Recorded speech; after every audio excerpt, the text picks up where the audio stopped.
All right, let's see. Microphone seems to be working. That's a good sign.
Okay, I think we're live now. Ha ha! Welcome everyone to the jam, by which I mean another round of our Pyre playthrough. Okay, so let's make sure everything's working. Got the controller working again, this is good. OBS is working so I can see the chat, excellent. Looking strong so far. Stream Elements hasn't said the live going live thing, but that happens. All right, so when last we left, Ruki was liberated, and it looked like there may be maybe one more liberation left before things start to get real dire. So we'll see if we have enough time to get Sir Gilman up there before things all conclude. Because I think he's earned it. He's been working his little tail off. Ooh, let me move the mic if I can. Hang on. Maybe y'all can hear me a little better that way. How's that? Ooh, uh-oh. Whoa. Not working so well.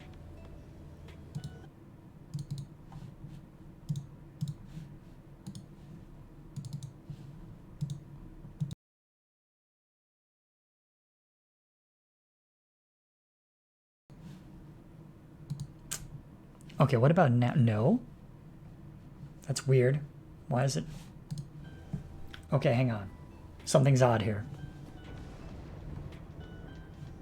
Okay, now it's reading microphone 1. Okay. I think everything's good now. Hopefully y'all can hear me. Okay. So now let's continue the journey. Good morning, everyone. We are at the mercy of the stars, and none can say how soon they'll shine for us again. Let us recover for a while at Moonlight Alcove and decide how to proceed. If I'm going to lean down like this to talk into the mic, I might as well have the camera match me. Okay. Volfred indicates you can wait the next cycle of the rites in the Moonlight Alcove, a small landing on the dark side of the Sacred Mountain. Let's go.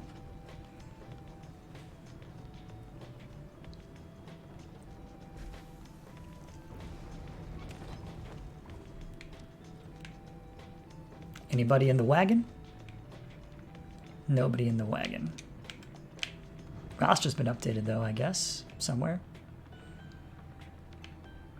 So still on our roster, Jody, Faye, Tizo, Sir Gilman, and Bertrude. Of these, Jody's a candidate for going up, but she's also a key player, so I don't know. Tizo and Faye are inseparable and don't want to leave, and certainly don't want to be leaving one at a time. So Gilman is ready to go. Bertrude really doesn't care, so it's going to be time for old Gil to go up, I think.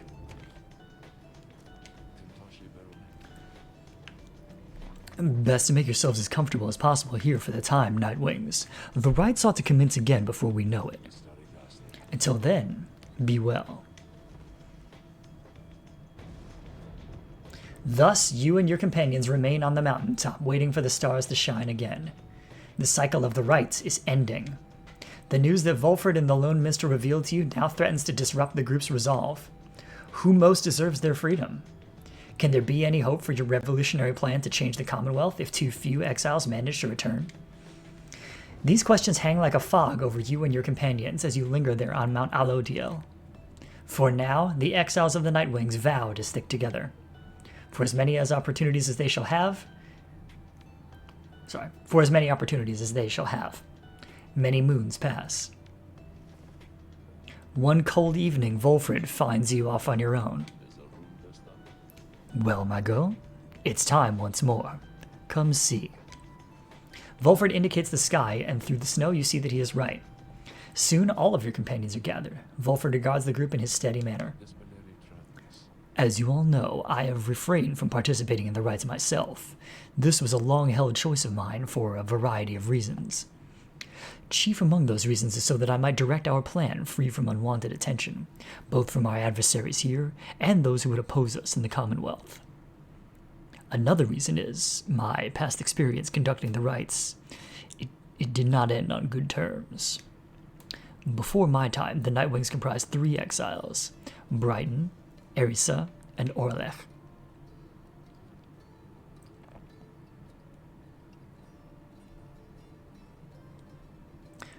Little Tizo was with them as well, still learning their ways. After Brighton regained his freedom in the liberation rites, the Nightwings took me in. A story for another time, but for one thing, I had the capacity to read the ancient book. Anyway, when next we learned our way into the liberation rite, Orlech was anointed for return. He had long been in exile, and his horns were beginning to show. We prevailed. Little Tizo snuffed the accuser's pyre. Thus, Orlech earned his freedom. However, just as the shimmer pool was to engulf him, Erisa, she shoved him from the precipice and took her freedom in his stead. She perished, of course. Only the anointed can transcend the shimmer pool. But she thought the warnings were a myth and paid the price. She was always restless. I presumed Orlech perished too. To survive a fall from Mount Alodiel, I was left alone. Subsequently, I made no attempts to reassemble the Nightwings, knowing that such treachery, such harm was even possible as part of the ordeal. I, frankly, still do not hold Erisa entirely at fault for what transpired. I hold instead the Commonwealth responsible for it put us in this desperate situation. And I resist the urge to think the rites may be partly to blame as well, for putting brother against brother, sister against sister. Volfred breathes a deep sigh. Now I see that Orlech yet lives, at a time when our plan is already in motion. And even the stars are fading, perhaps a signal that the scribes themselves know that the Nightwings are divided, and they do not approve. But I chose to take it as a sign that we must act. The scribes have put us in a set of circumstances where each one of us may rise to the occasion. The Nightwings and our plan need all the help that they can get, and so I have made a decision which I wish to announce here to you all. In the name of the Nightwings, and reader, by your leave, I would conduct the rites again. Long have my skills languished in this matter, I admit, though I trust I shall regain them soon enough. While I once vowed never to conduct the rites again, our present situation calls for all our resources to be brought to bear. So if I may be of use during the rites to come, I shall avail myself. That is all. Now then, our reader shall determine where we are headed come first light. Volfred bows his head to everyone while the others exchange looks, then, one by one, salute him in turn. Volfred stands ready to conduct the rites again. Welcome him back to the ranks. Once more do several stars shine bright in the night sky, revealing several paths for you to pursue toward salvation. The stars themselves await the will of the Nightwings.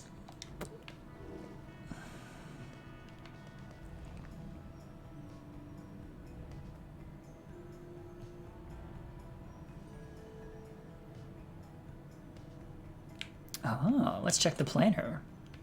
So, ooh, the Withdrawn are high up again. I don't want them to get anywhere close to winning, so we should smack them down now while we can. I care less about the others now.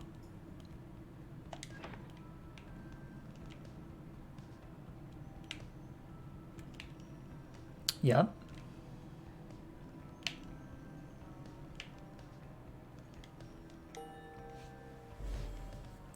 Alright, let's send them down in the standings if we can.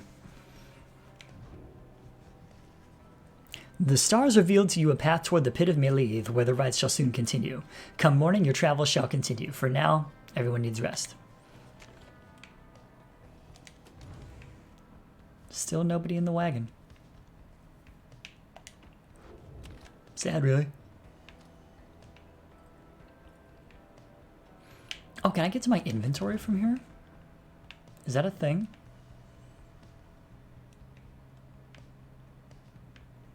Like, that's the roster. Oh, maybe I can get to the inventory through the roster. Yeah, here we go.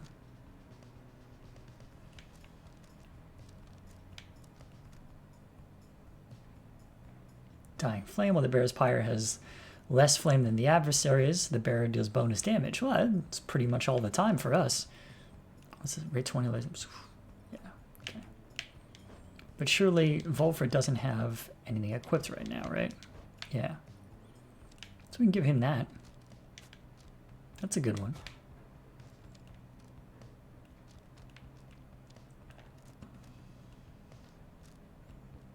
Alright, let's see here. So rank 7, rank 10, rank 10, rank 10, rank 6.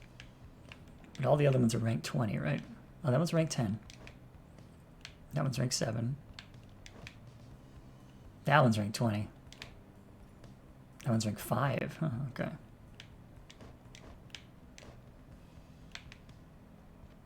Because at some point I need to bump something up with Stardust at some point.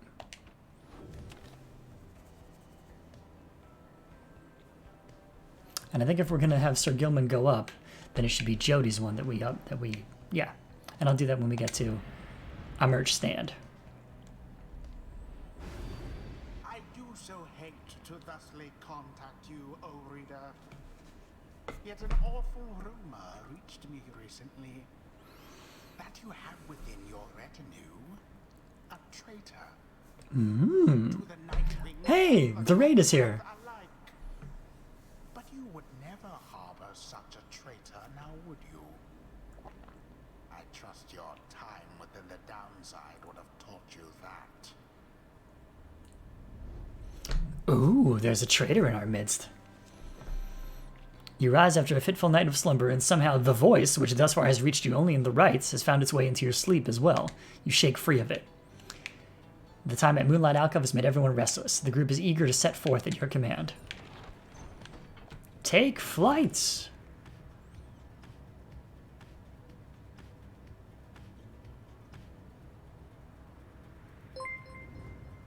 Yeah, raid! Woo! Love to see all those raid emojis in the chat. Or emotes, rather, I should say. As the wagon soars across the skies above Waking Wood, you notice Volfred appears lost in thought. You cannot sense straight away what he's thinking. Do not mind me, reader. It is simply being here in this vicinity. It brings back a lot of memories and gives me much to ponder. I hid within these woods for many, many years, making preparations for our plan. I cast aside my raiments and became untraceable. There I waited for the plan to germinate, so it means a lot now to be here above that place at least, or at last. Quite the view, wouldn't you say?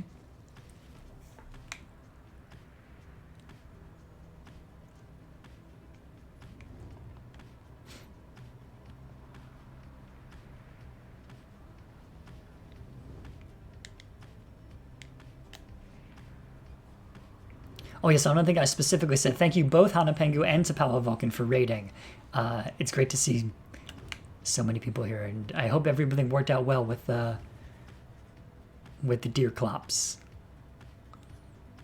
Oh, you soar near to the boulder of the Sandfolds, where your companions first found you in the downside long ago. There's nothing for you here, and you wish to never see it again. We went too far!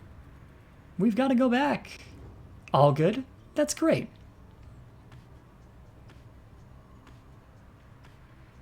Oh, is this where we land? Okay. Let's see. So Gilman suspects we may find something of value along that route. Jody suggests this is the faster route, leaving you time for your vocations, which would be very good. Volford notes a powerful talisman is rumored to be buried on this path. Let's go with Jody's plan.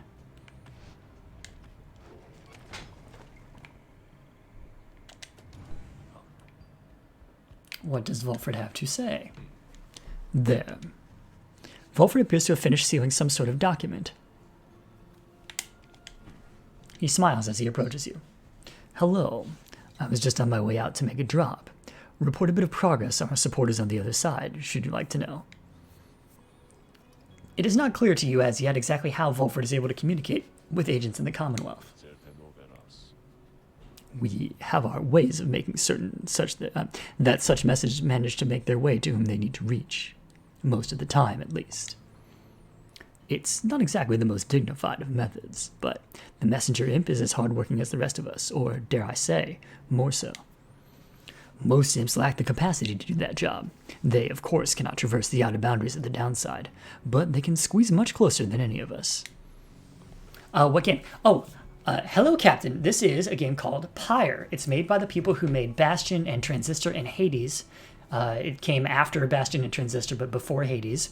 It is a kind of fantasy NBA Jam, which is a very reductive way of looking at it. It's a cool story about exiles in a fantasy land who are competing in these sacred rites that happen to be very similar to a sport in order to win back their chance to go back to society. Or, in this case, our little band of rebels here has a plan to undermine society and get rid of this corrupt system that sent them there in the first place.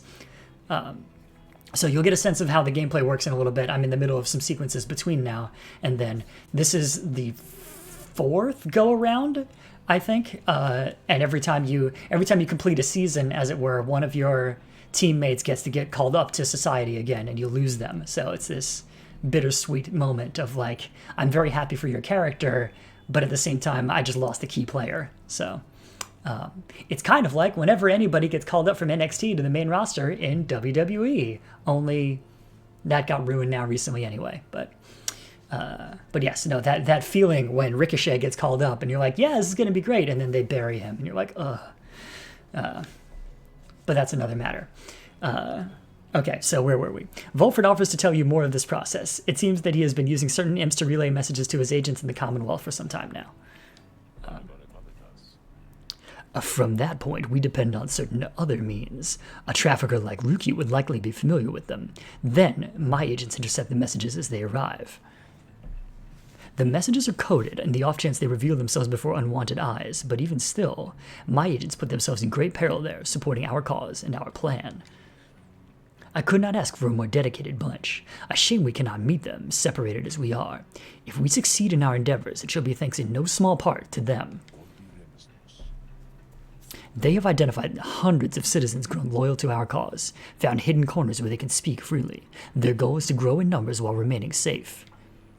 For we cannot resist the Commonwealth if too few citizens stand with us, whether due to apathy, or fear, or lack of willingness to see our nation as we do. Some of these agents I have known for many, many years, since long before my exile. Many were former students from my days of teaching Commonwealth doctrine. It was clear then who among us did not take the common view. These days I report to them our progress, and they, in turn, report theirs back. From that assessment, I update the estimation of our plan's success. Our chances of success increase substantially each time we liberate one of our own, but those loyal to us in the Commonwealth slowly gather strength regardless, knowing of our efforts. Thus do we inspire each other, not unlike the dynamics which I see among the Nightwings here. Now, good afternoon then, reader. I have a delivery to make. He strides out of the wagon bearing the sealed message. Okay, let's pass the time. A foreboding feeling stuck with you since your arrival in the soiled grounds of Fallowfield. Some of it spreads to others in the group. This is a horrid place. This knight's skin crawls with much anxiety. Same, Sir Gilman, same. You decide to focus on pursuing your vocations until the Black Wagon is ready to move on. Okay, I can mentor one person. We can study. We can forage. I'm going to mentor Sir Gilman. I really wanted to call him up. So, let's give him the rub. This knight is always keen to take even the barest scraps of wisdom, Master Reader. Sir Gilman gains a somewhat stronger grasp of how to better pass the celestial orb through strength of will and trust in one's triumvirate than through dexterity alone. He nods in understanding. Yeah, look at that. Our boy's definitely going up this time. When this knight grasps the orb, his instincts then take hold, spurring him to greater feats of glory.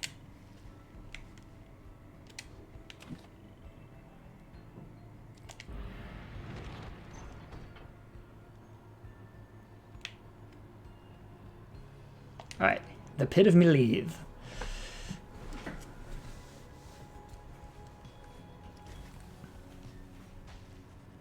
The wagon comes to a sudden stop after a near miss with someone or something that got right in its path. I'm going to turn this light out. Hang on. There we go. That's a little better. At first, you see no sign of whomever or whatever it was. But then, a voice rings out from off to the side of your path. The friendly yet somehow aggravating tone leaves little room for question as to who it is. Is this our merch buddy? Yeah, it is. Hey, guys. So maybe watch where you're going a bit more next time, I guess. You must have scared Dad half to death. I mean, just look at him. But it's good running into you like this because I got for you a really special deal. We got some pretty out there stuff on hand, and it's been slowing us a bit, to be completely honest here. Something about him, I don't know, but Dad just hasn't been himself. But once we open up shop, why, these little numbers, they're gonna go flying off the shelves. And you can have first dibs. All you gotta do is give us a lift, because you're headed to the Pit of Meleave, right? Just drop us off when you get there, okay? The Black Wagon does not provide for you the most spacious accommodations, but it may have room enough for Falcon Ron, barely, at least for the short remainder of your trip. On the other hand, you sense a troubling energy from whatever strange artifacts he is transporting right now, and wonder whether you should get involved. I'm not going to turn him down, he's been good to us so far. Though your fellow exiles exchange cautious looks, you invite Falcon Ron to climb aboard.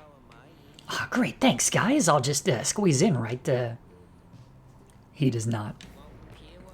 Dad, come on, just put your back into it already. Eventually, Falcon Ron manages to get on board, and you prepare to set forth again. Falcon Ron joined you. Welcome him aboard for now.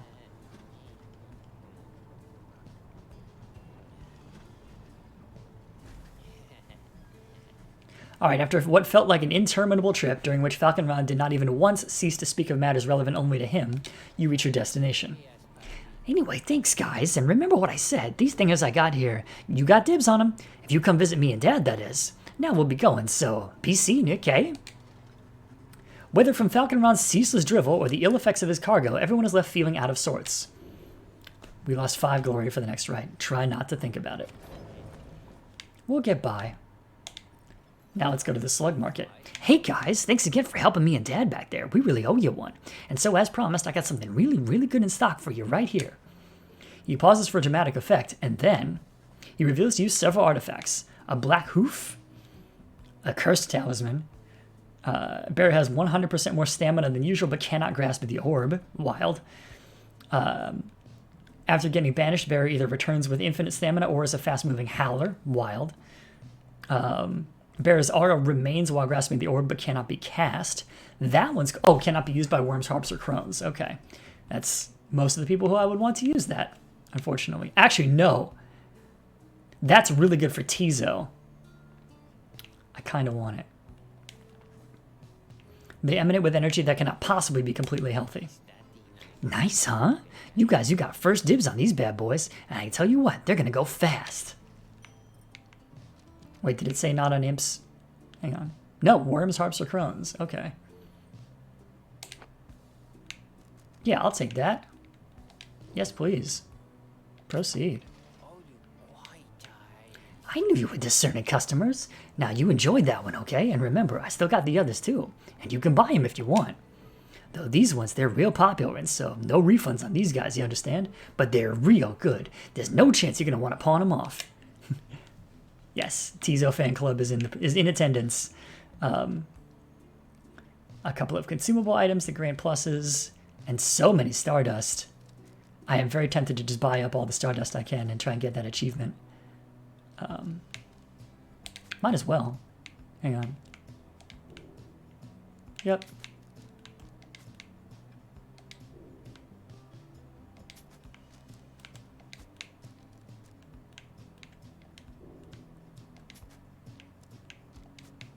Like, there may be something else I want more with my money, but I've been planning this for a while, so. Just keep buying Stardust.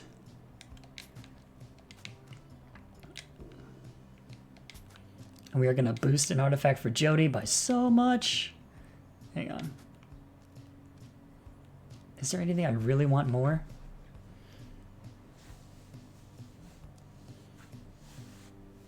Now, these are cool.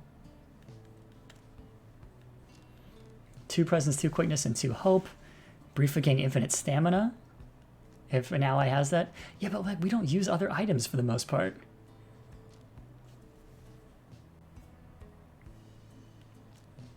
I don't think of these other ones I want. Hang on.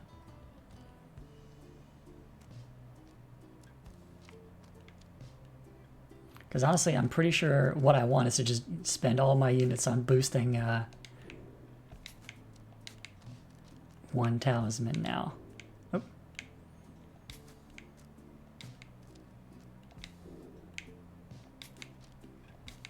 Alright, I think this is the last one I'll be able to afford. Nice. Okay, so let's go back. Thanks for stopping by, guys. Alright, we'll have to go to inventory and do all that, but... Alright, let's see here. Oh, Jody's here. Jodariel seems to be fidgeting with her horns. Blast these wretched things, reader. Have you any inkling as to how unwieldy they become with age? I long for the days when the wound in my leg was chief among my bodily concerns. Jodariel seems frustrated about her horns.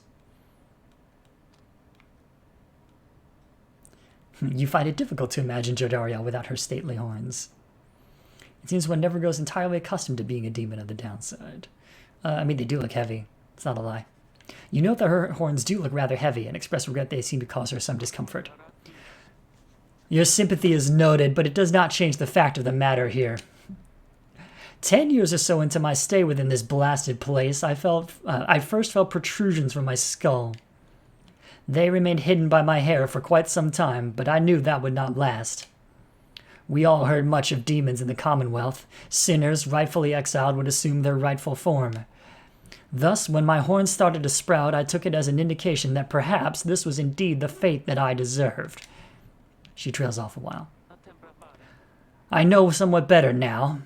Anybody of our kind left down here long enough and left alive becomes like this. Something in the climate? Difficult to say. A disease of sorts, but not a deadly one. If anything, the opposite. If we live long enough, then we live longer still, like this, extending thus our sentence into exile.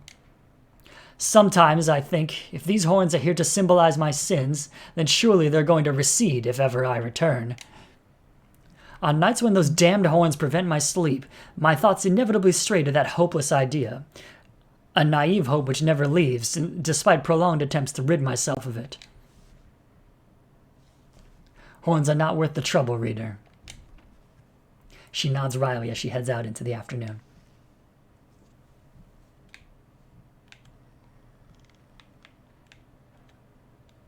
Alright, hang on a second, because...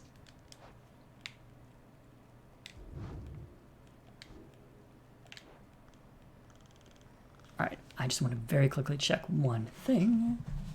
Actually, no, screw it. I don't care. I don't need to look it up. I'm just going to do the thing. So Jody's talisman is rank 5. Casts her aura further and faster than usual by 15%. Faye's is rank 20 already. After Faye casts her aura, it can bounce off objects and solid surfaces. That's already pretty good. Tizo's existing one, which I'm going to replace. Flutter and zip abilities cost less stamina than usual. That is good, but I want to swap it out for the cursed one. So now Tizo's aura remains while grasping the orb but cannot be cast, which is good because I never cast Tizo's aura anyway. And that's a huge aura. So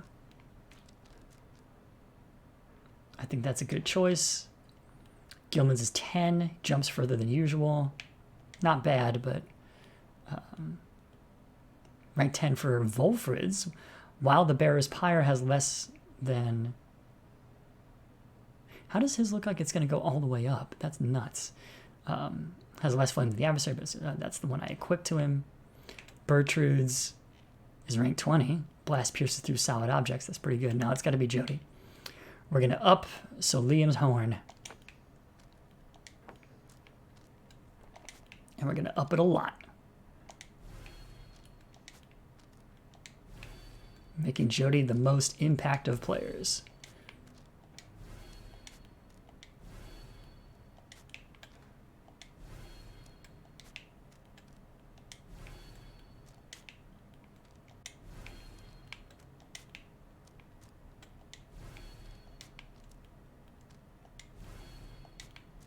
There we go. I don't even need to do more. I already got the achievement. I can add those to something else. And maybe I will later. Yeah, plus 60% on that aura. Love it. All right.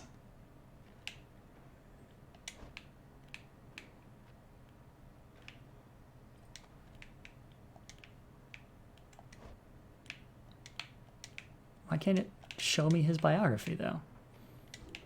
Like, I'm going to do it again. Maybe now I'll see it. Here we go. By day, unassuming history professor. By night, opened a small but illegal stamping press of his own design, etc. Yes, yes, yes. That's fine. Okay. Commence the rite. The mood is more dour than usual as you make preparations for the coming rite. A hush has fallen over your fellow exiles, and a sense of dread hangs in the air. At least one of your companions is unfazed. We sense the influence of one of our own. She is nearby, her mind corrupted, calls out, screaming. Canst thou hear it, perhaps? She speaks of the witch Udmilde, the adversary whom you expect to face this night. The witch, she doth revere an ancient god undying, and unyielding on this land, and on her consciousness. We may attempt an exorcism here, for the conditions are unique, and she may not be expecting us to be abetting thee.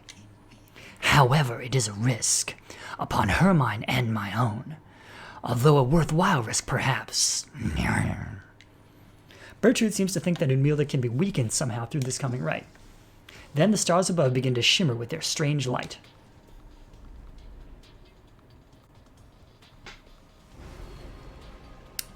So many Titan stars. There, the star of Islach. Our adversary worships it, and whom it represents. Fixate upon that star, reading one. If thou darest, invoke its power. Do so, and our adversary Udmilde shall be emboldened, but also left vulnerable to our own sorceries. We may yet limit her ambitions thus. Bertrude asks you to invoke the Star of Islach in this rite. Consider her wish. Alright, we can turn something else off. Adversaries shall each deal an additional 5 to your pyre. Yeah, sure. That gives him an extra 8 hope.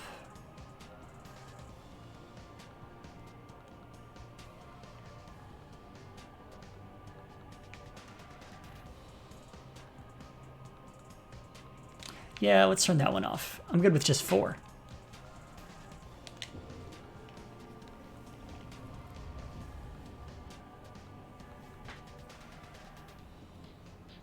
Now we'll see, is Bertrude required for this one or off limits for this one? Reader, or should I say deceiver, for I detect another exile in your ranks. The exile Volfred Sandalwood himself, that cursed sap. I ought to have known he was behind all this. He has no love for our sacred tradition. Yet you would heed his poisoned words over mine own? I thought that we were friends. Then fine. Let us return to a more formal distance. Oh, I've offended the voice. What have we here? Ye have returned once more unto our presence. We sense something among ye. Who? Bertrude slithers forth and gazes at her adversary. Thou, maggot, we should have known. But Bertrude does not respond. The night wings, that one shall be of little benefit to thee. That one's sorceries are a mere pittance to the overwhelming might of Islach. Soon you shall see.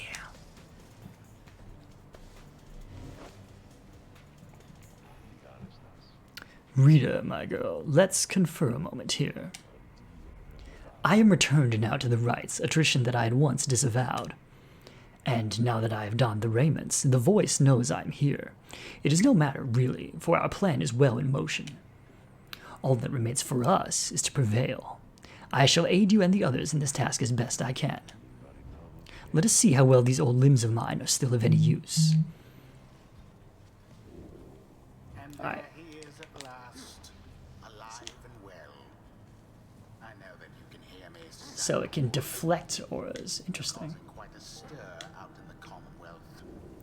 You plant your little Boink. seed of discontent. Boink. Know that your designs in sowing chaos shall not be tolerated Pretty cool. here. Oh, right. Now, good evening to you.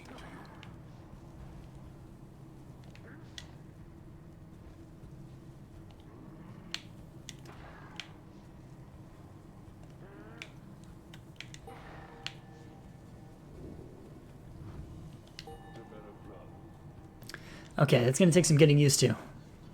Now then, Nightwings. I look forward to conducting with you all. If and when, of course, the reader calls for us to stand as a triumvirate together.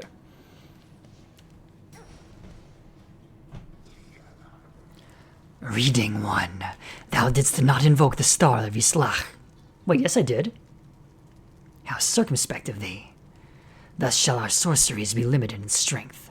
Let us prevail regardless. That's not correct. Hang on a second. I did invoke the Star of Islach. I thought.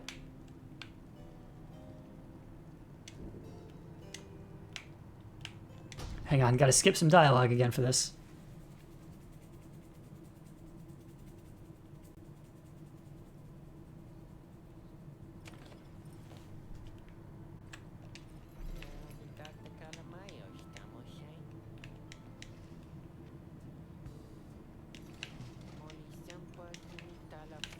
Okay, let's make sure everything looks the same.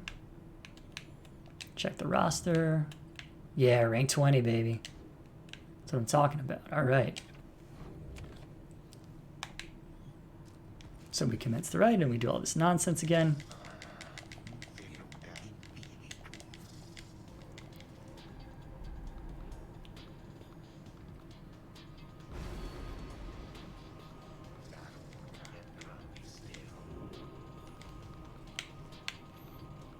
Oh, I did buy... Okay. Islach is a different one. Islach Astroborn. Yeah, more cunning and quicker to... Yeah, there we go. Okay.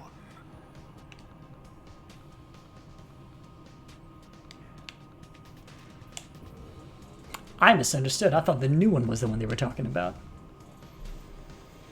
Alright, this is going to be a challenge. Of course, but maybe we can do it.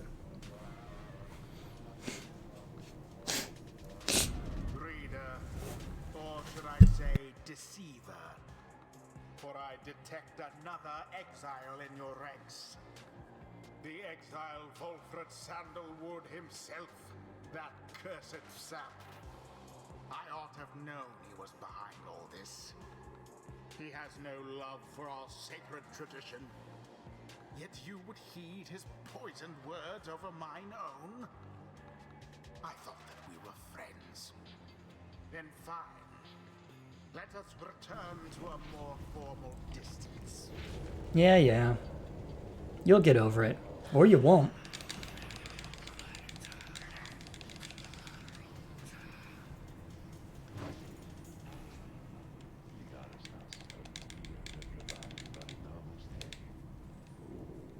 And there he is at last, alive and well.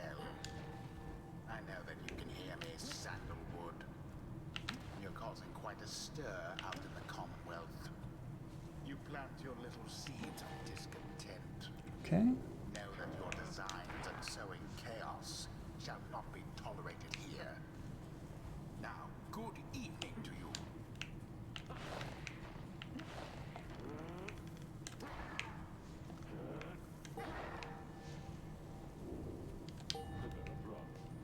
Okay. Now the Nightwings. We read this. We know the deal. Okay, you have. Here we go. Reading 1, thou invoketh the star of Islach. So then beware, though through our sorceries shall Udmilda be cast into a hopeless doubt about her faith upon her god. It shall be done if we prevail, but only if. Our own mind shall perhaps be forfeit otherwise. It seems that through the outcome of the rite, either Udmilda shall be permanently weakened or Bertrude shall instead. High stakes. Okay, Jody's leading for sure. Now do I want to do Tizo? I can't use Tizo. I could use Faye. I could use Sir Gilman, but probably shouldn't right now. I shouldn't use Bertrude. I can use Volfrid. So it's going to be Faye and Volfrid, it looks like. It's going to be a weird team, but we're going to go with it. Volfred, the choice is cast. What is this terrible presence all around us? It cannot be the scribes. It cannot be. Well, now then, Nightwings. They wish to mock Islach. They, in their infinite foolishness, shall be among the first to suffer. Great.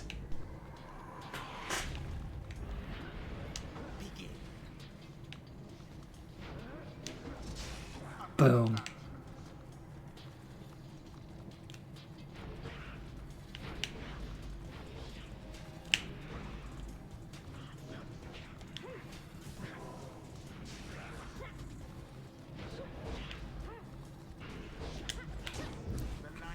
All right, we started off. 'Twas of no consequence. We shall awaken him. Try as you might to set us back.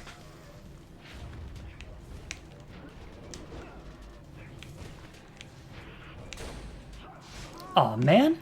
Ooh, that's bad. That's real bad. Ooh, have Jody fling the orb into the pyre gets me a bonus, huh? All right, we'll do that. Not right now, of course, but...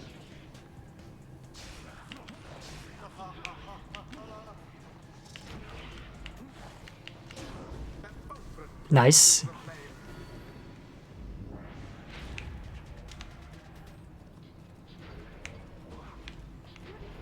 Oh, no. Dang it. Oh, that was bad. Hang on. We're restarting. Gotta learn a new character now.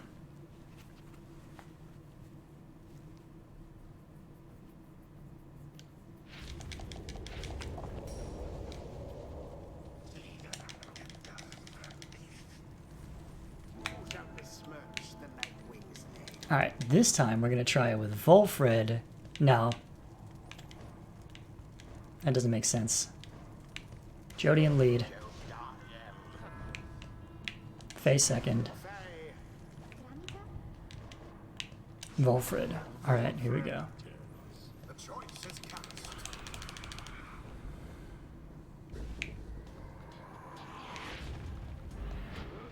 Commence. Heck yeah.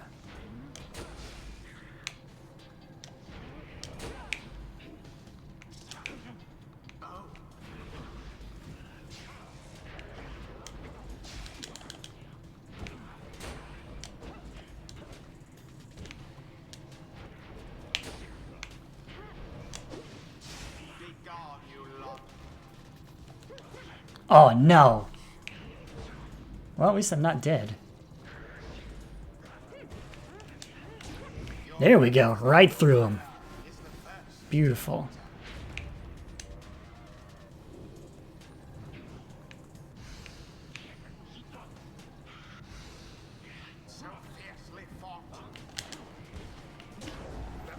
Alright, got a little bit extra there. That was good.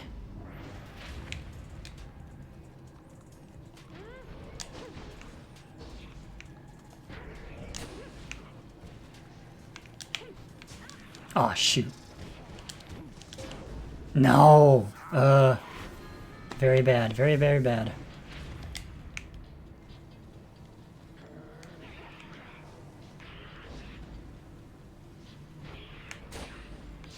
Hey.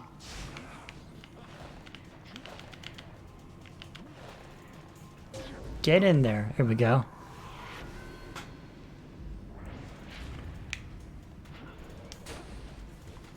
Yeah, you better run.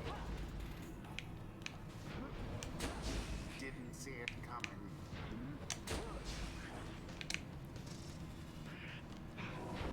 Run it, Faye. United in banishment. Boom! Straight down the middle. Oh, well, thank you for tuning in on the other you. I appreciate that. I'll take it. Yeah. Was all of them. Yeah, they got a little too bold, I think. There we go. Oh, we're getting there this time.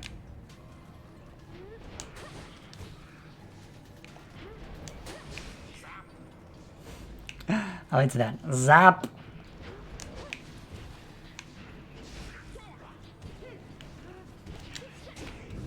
From way downtown. Even now, the ashes of our pyre mingle with his lifeblood. Prevail or no, they shall not interfere with his return. Spooky.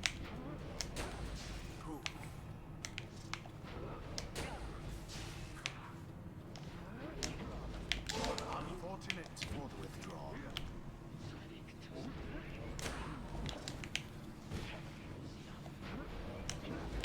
Nope.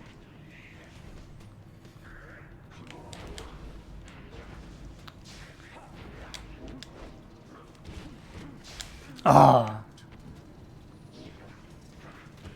Hey, hey, hey. Oh. Some will behind that thrust. Well, it could be worse. Another banishment. Oh.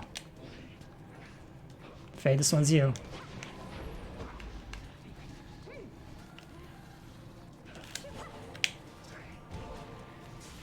Oh, no.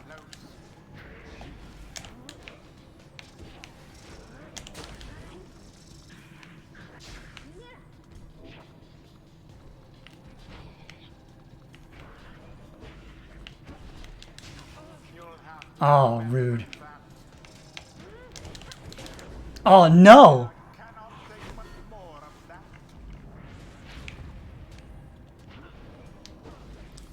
All right, let's stick with the moves what brought us to the dance. Banished or Come on. Run it. There we go. is done. The Night Wings prevailed. An important win. Or you could say they managed to avoid defeat. No, I'd say they won with the odds stacked against them. So get bent, voice. It's done. How can this be? How can this be? Islach, answer us. Islach, Islach. The witch Unmilde continues with her screaming, having been defeated in the right. You observe Bertrude there, fixed in a meditative pose. There. There, Udmilde, relent, relent. Thy God has not abandoned thee, because thy God is dead. Thy God is dead. Pray to him all thou likest, yet it shall do thee no good. As Bertrude recedes into the shadows, Unmilde slumps down, staring at nothing before her. Impossible. This cannot be. Answer us. Answer us. Unmilde suffered -5 hope permanently. May the scribes have mercy. The 8 scribes bless us. Big win for Jody. Big win for Faye.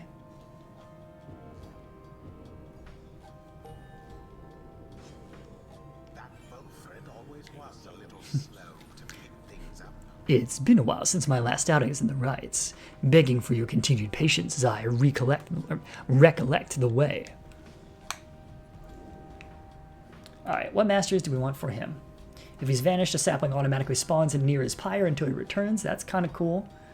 Once per rite, if Fulford's adversaries extinguish his pyre, it is restored by 10 instead. Neat, but I don't know. What are the other ones? Permanently gains 5 hope. When using shield, he shields his allies as well. That's kind of cool. After casting Sprout, his sapling spawns faster than usual and gains a larger aura. Okay, this is all vaguely Sprout focused. But we'll go with it. 'Tis the wisdom of old 100 lines. Okay, and Enmilda almost leveled up. Or not Enmilda. The stars Bertrude. There we go. align.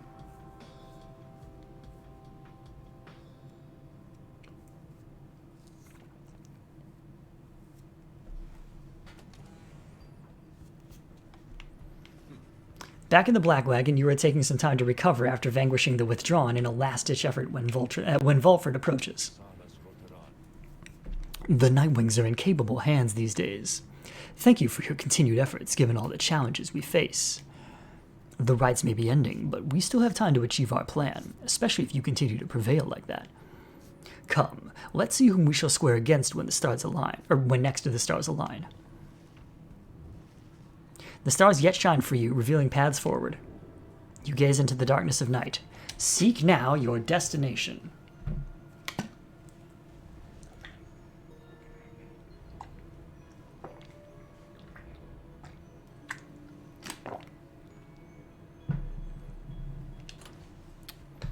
Alright. Currently the Essence are in second place. They're led by Tamitha. The Accusers are a little bit behind that, led by Lendl the Liar. We haven't fought them in forever. The Distance below that, they're just fun. The Withdrawn we knocked way down, which is good. We don't know how many Liberation rights are remaining. Only one right till next Liberation? What? Alright, yeah, let's go against the Essence then.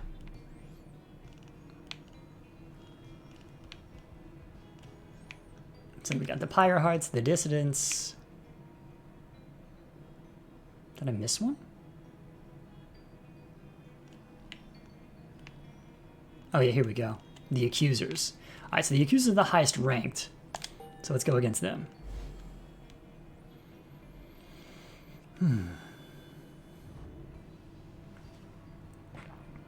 Your next adversaries are to be the Accusers, led by one called Lendl, whom I believe you first met many moons ago. His is a tale I hope shall be forgotten. He then tells you what he knows of your next adversary. Lendl the Liar, the first adversary you confronted in the rites, not long after you took your first steps on the path to freedom. A former constable of the Commonwealth, he gained a reputation for his strict and brutal manner. By any means, he always caught his crook. So he's Javert?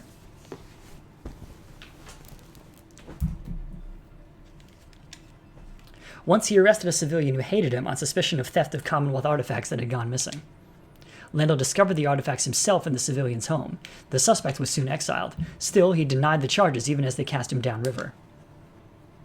The case was investigated further, though too late. Suspicions turned to Lendl. It turned out he planted the damning evidence himself, so he was exiled in turn.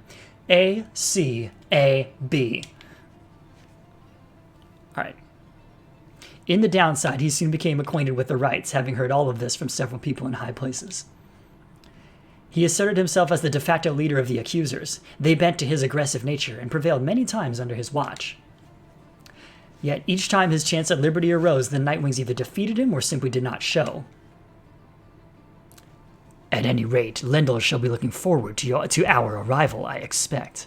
We may resume our journey come daybreak, but in the meantime, I would advise taking what rest you can. You bid the lone minstrel a good evening, and at dawn you shall take flight again.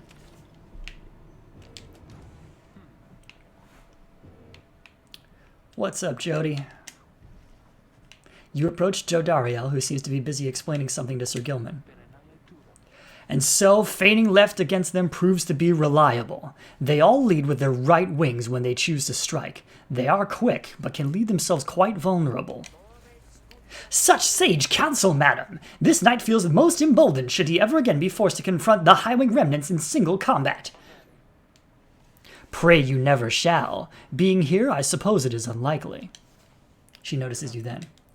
Reader, the good knight and I were just comparing survival strategies we picked up on the blood border. Reminiscing on old times, it could be called. Indeed! The good Jodariel has volunteered to become this knight's master-at-arms should we ever achieve our liberty together, and this knight humbly accepted. What? I said no such thing. I owe you nothing, worm. Aha! But for finest lessons are the harshest made, madam. This knight is overjoyed that you would thusly train him as your protege. Reader, spare me, please. You somehow managed to steer the subject back to military tactics.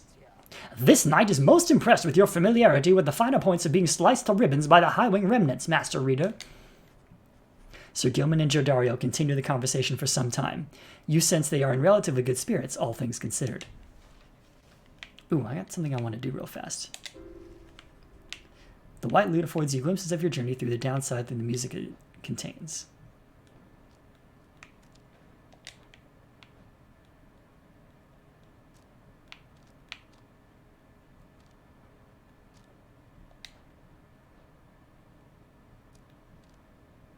Yeah, that's the one I wanted.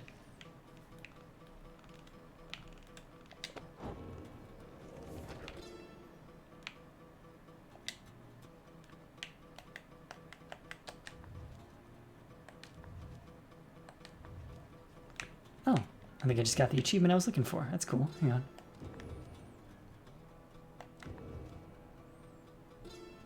Rights terms.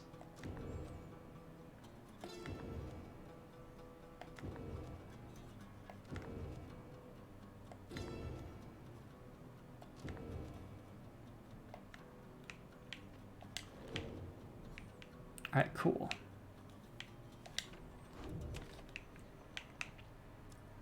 All right, we continue our journey. Take flight. Let's fly.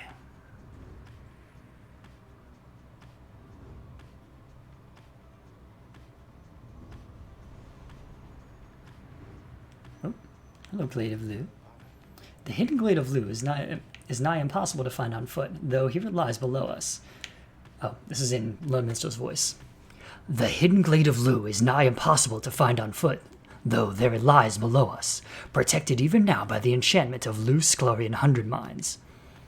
I understand the river named for him is rather famous in your commonwealth. The mouth of that river Sclorian opens wide not very far from here. It was there that limbless Arizek was defeated, turning the region lush and livable, at least for certain denizens, although of course not everyone believes this. Your adversaries, the accusers, must be working to find their way there even now. Good fortune you're right against them, reader. This is where we need to go, I guess. Either Needlefield or Cinderroot. Tizo expressed an interest in taking this route, so that's high praise. Jody believes this route should be easier. Nah, we're going where Tizo goes. This is a pro Tizo show. Locate the missing drive imps. Join Tizo in search of several drive imp stragglers and reunite them with their brethren. Heck yes. Let's do it. Your intentions to explore the dense foliage of the Cinderroot were dashed when, on your arrival, several of the wagon's strong-willed drive imps escaped. Fortunately, their disposition toward mischief proves predictable enough, and soon all the imps are once again accounted for. However, Tizo also has a nasty bite to show for it. Tizo is very angry with his fellow drive imps. You dress the minor wound, which ought to heal soon, but the incident took much of your remaining time this day and left both you and Tizo awaiting its merciful conclusion. Tizo lost 2 quickness for the next rite. Wish him a swift recovery. Our thoughts and prayers are with Tizo.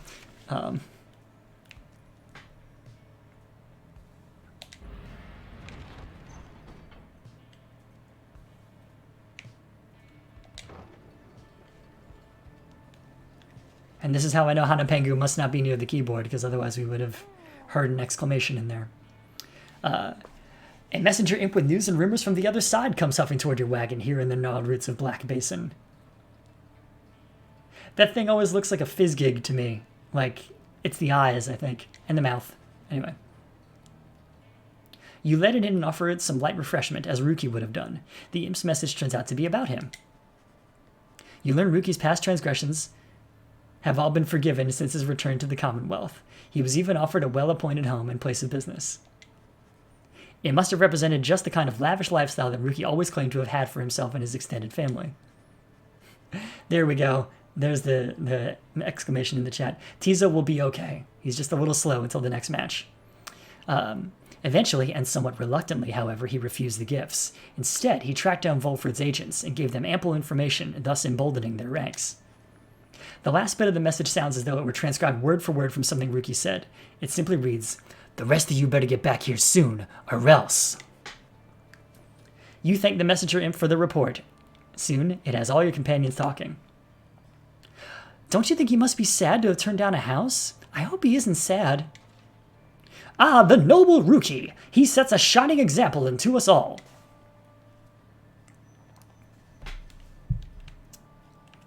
Tizo is happy to learn that Ruki joined the revolution in the Commonwealth. I had every faith that our friend Ruki would stand tall and rise to the occasion. It seems that Greentail had himself a conscience after all. We understand this Ruki holds no small degree of influence, at least among his kind.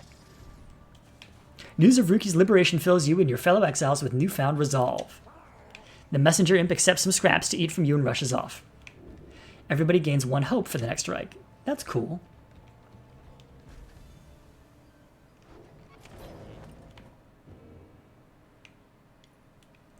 Alright, nobody in the black wagon.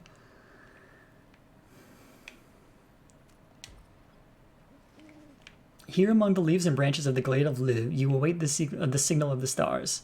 There is no sign yet of your expected adversaries, the accusers. Until then the little imp Tizo flutters up to you. Tizo cautions you that he has some history with your next adversary, Lendl. Tizo seems to be indicating that Lendl has a personal vendetta against him. But before he can explain anything further, the stars begin to call out to you. Good for him indeed, Hanapengu. Oh, we got a new one. Shax's 6 shoulders. Oh, I gotta turn this one off now. Thank you.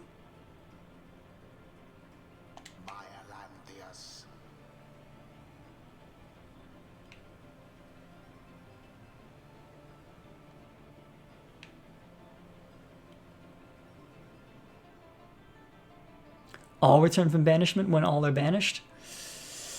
I don't like that one. +8 presence, or +8 quickness, or +8 hope.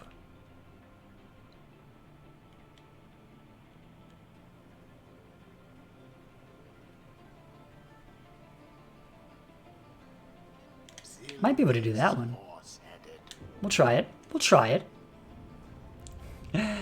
Oh, I enjoy Hanapengu saying Tizo's words back. This is very good.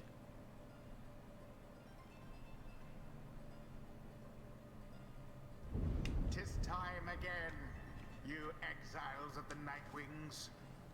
You are returned once more. This is going to be Bertrude, Jody, and Gilman. The adversaries Let's see. Bertrude, Gilman, and the accusers. Snuff out their pious flame. Bertrude and Gilman, Show your worth.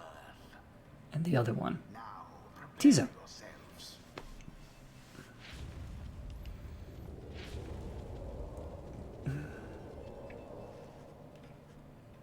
Your companions are assembled and ready for the rites to commence. However, there is still no sign of your adversaries, the accusers. The little imp Tizo screeches something, cautioning you all to stay alert. But then someone leaps forth from the shadows. He grabs at his mask, and he won't be needing this. Aha! Caught out, you miserable beast! I knew it! After all this time, I knew that you were still among their ranks. Tizo is angry to have stumbled into an apparent trap laid for him by Lendl.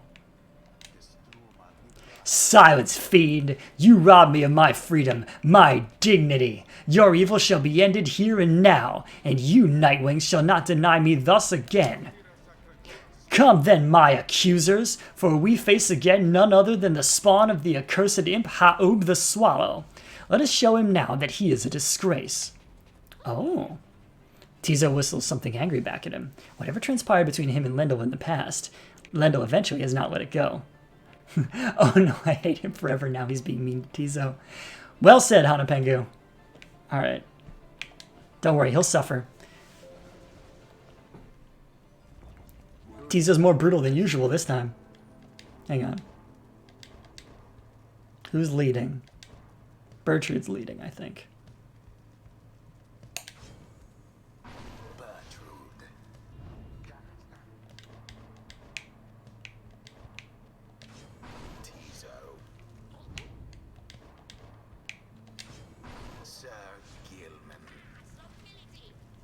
This knight shall not stand idly by while the diminutive Tizo suffers such slurs. Nightwings, the wicked fiend you serve is an affront. He denied my rightful freedom in my moment of triumph. I shall never forgive him or any of you. Alright, jerk. You can be wrong. That's fine. Bop. Bop. Check this out. Oh, it didn't work. What the heck? Alright, SG, you're on this one. Oh, shoot. There we go.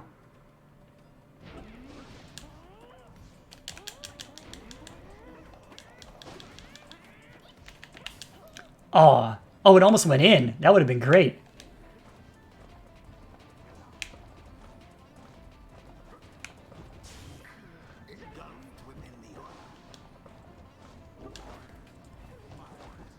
Oh, almost.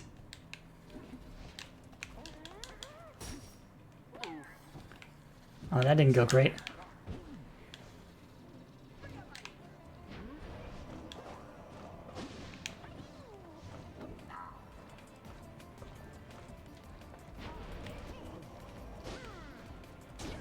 Well, at least you ran SG in.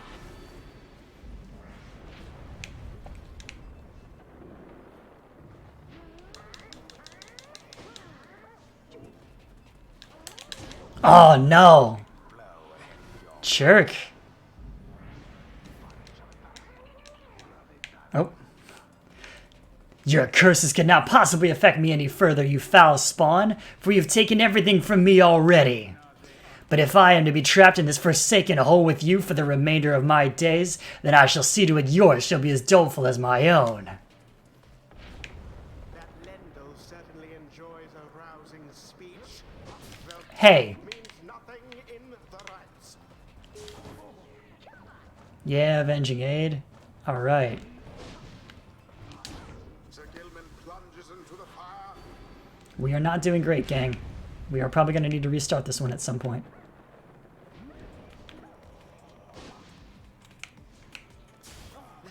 Oh, that was rude.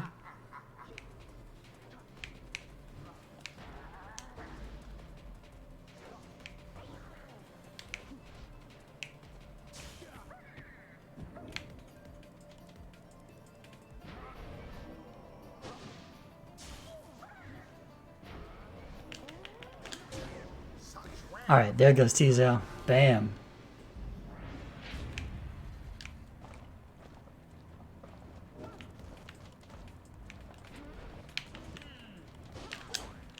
Oh, bounced.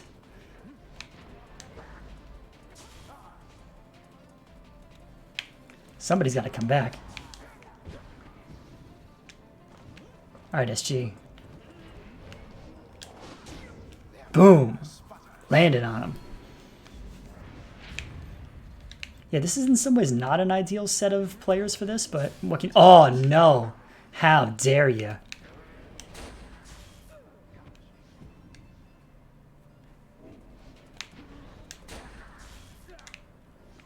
Get him, Tizo.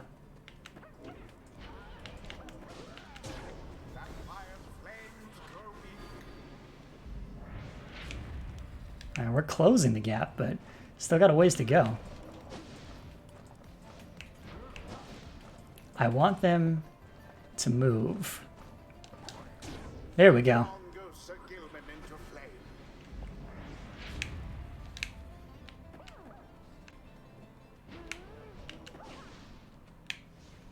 Go on now.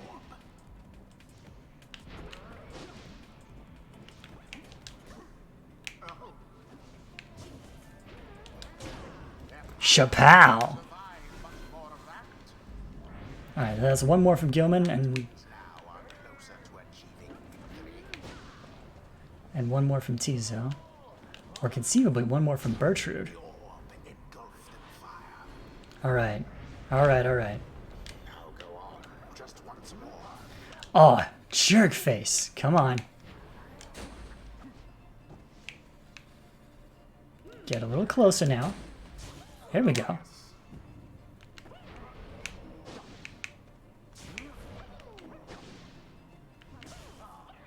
Yeah. Bring it home, Tizo. The night That's canon, baby. a rite conducted with aplomb. The ceremony is complete. Tizo is very pleased that you prevailed, but wishes to make a quick exit at this time. As it should be. Blast! Where did he go? Where did he go? That infernal imp? It's a monster in disguise. A fiend, come forth to torment me until the day I die. Lendl storms off in a fit of anger. Tizo reappears once the coast is clear and expresses his gratitude again. What Lendl said before, if Tizo truly is a descendant of Ha'ub the Swallow, then he has quite the legacy to live up to.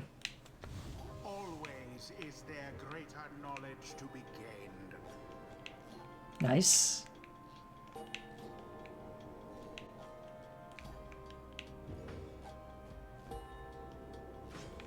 Apparently, the exiled Bertrude is committed to the path.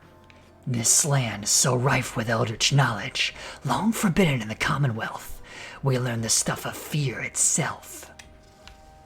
Yeah, what F you too, buddy. Agreed. Well said, Hanapengu. Alright, Bertrude gets a mastery. It's going to be either once per ride after saluting, can turn them into howlers, or after Bertrude pounces, she instantly recovers. Oh, yes, please. Pounce to instantly recover stamina? Yes. Bertrude just became a serious player.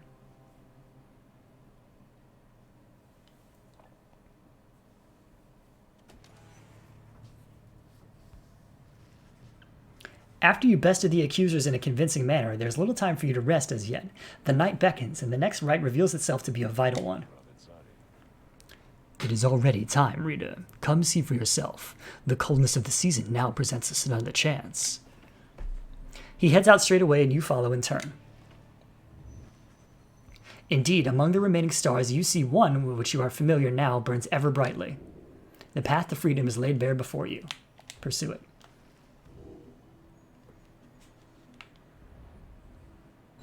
Solium, the golden star, or the whatever star. Yeah, the golden star. All right, it's Gil's time.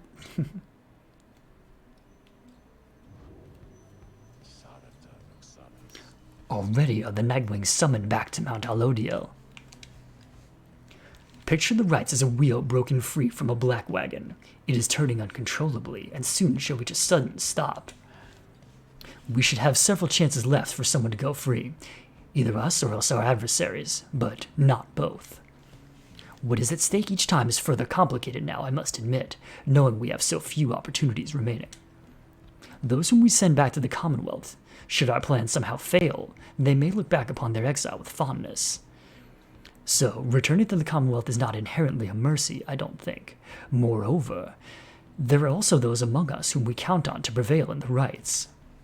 We need them on the Nightwings just as much as we need them in the Commonwealth.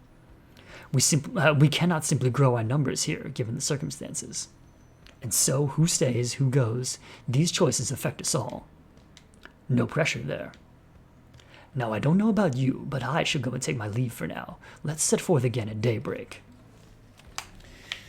What's up in the black wagon? Oop. We got some pages revealed.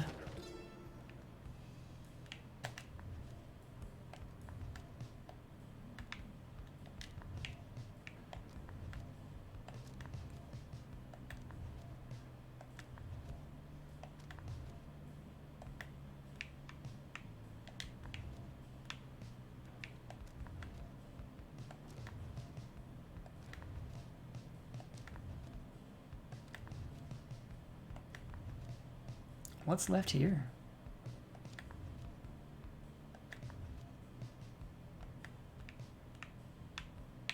What's left in 5? Oh, Balanthius. Okay.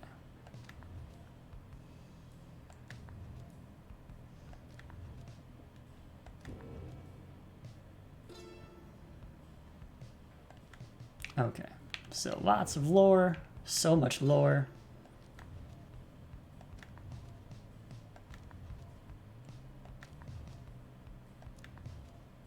I think we're good.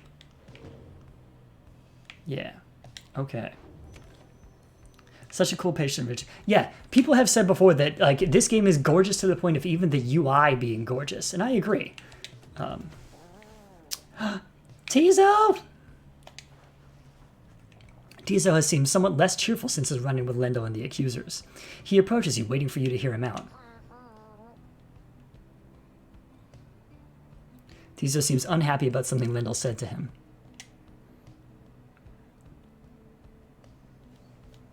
Tizo understands full well why Lendl is angry with him. While Tizo does not like Lendl as a person, he recognizes nonetheless that he denied his freedom. It was a liberation rite. He did what he felt necessary. He wanted to help his friend go free. Nonetheless, he still feels a certain guilt and regrets that the rites force exiles into such situations. He falls silent for a while. Whether the 8 scribes ever intended for imps such as he to participate in the rites firsthand is difficult to know for certain. Then, there's our boy. Tizo is grateful to you for listening. He knows the scribes created the rites with good intentions.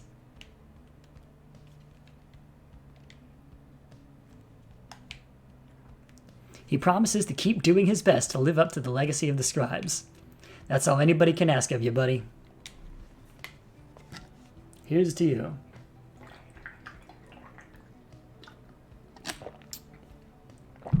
He bounds up into the rafters with some of the other drive imps. Regardless of whether he truly is a descendant of Ha'ub the Swallow, surely the scribes would have been proud of him. And actually, as I toasted our hero Tizo, that reminded me I had a proper drink that I was going to have, and I'll be right back with that. I'm going to throw the BRB on for just a moment.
And here we are, we're back. Let's continue our journey to Tizo. Delightful.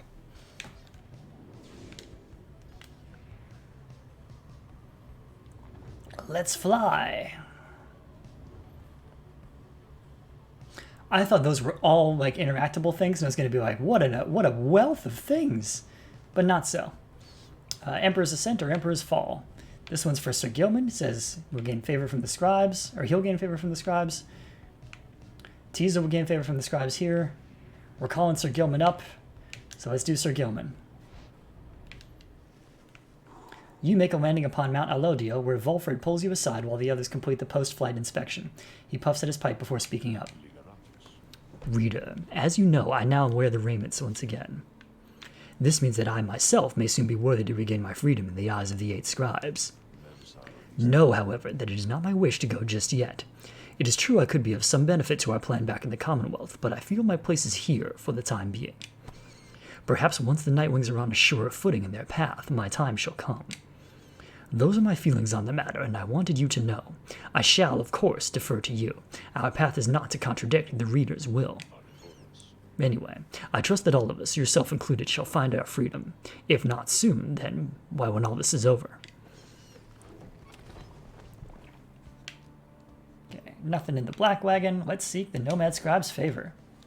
Having completed the post-flight inspection, you and Sir Gilman visit the monument of Galathanian here in Emperor's Fall.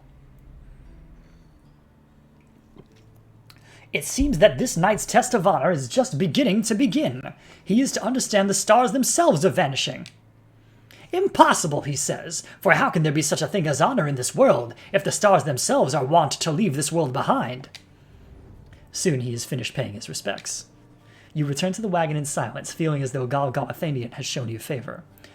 You soon shall ascend the mountain, though there is time now to pursue your vocations. Sir Gilman gains 2 hope for the next rite. Accept the blessing. Items, resources, meh. Ooh, hello. Conversation in the Black Wagon. Sir Gilman's looking fired up.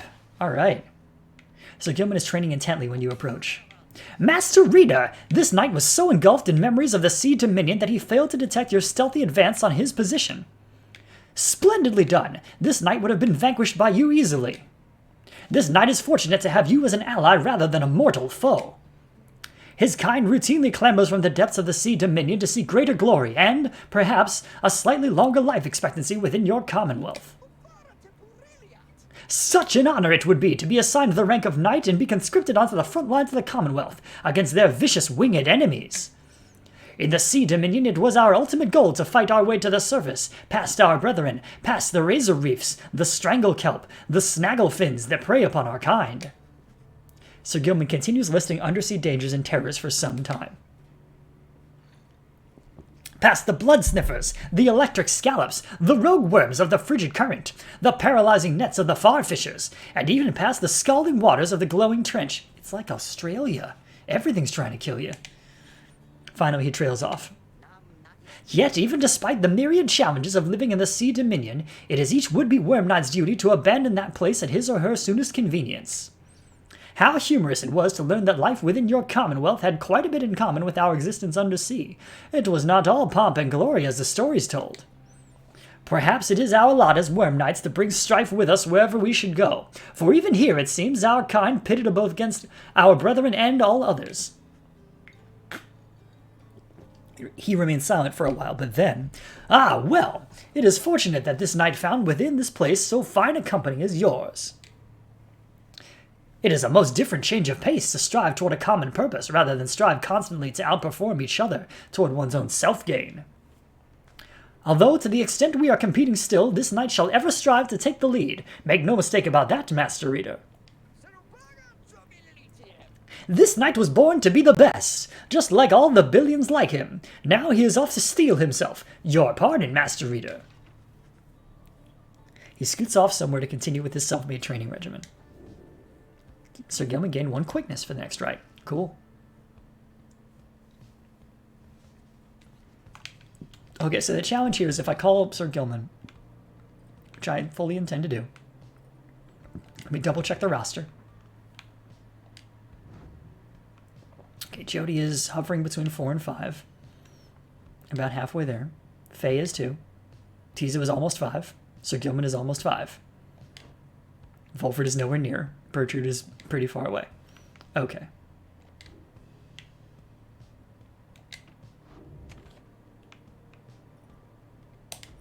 Let's study in private.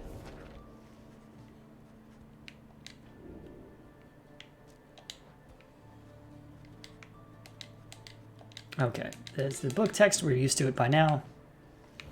Okay. You look up to see the lone minstrel there. You had not noticed him. He looks up at you, with his strange eyes, a color not unlike the bindings of the book, and he smiles at you faintly. The moment passes, and he turns to go about his business. He leaves you there. You realize you were clutching the Book of Rites to your chest. You manage to pull away. You love the book. Alright, another choice to be made. We can take the high road and Faye will gain favor, or we can take the cistern and Jody will gain favor. I feel like Faye needs it more than Jody. Jody's got that awesome new weapon.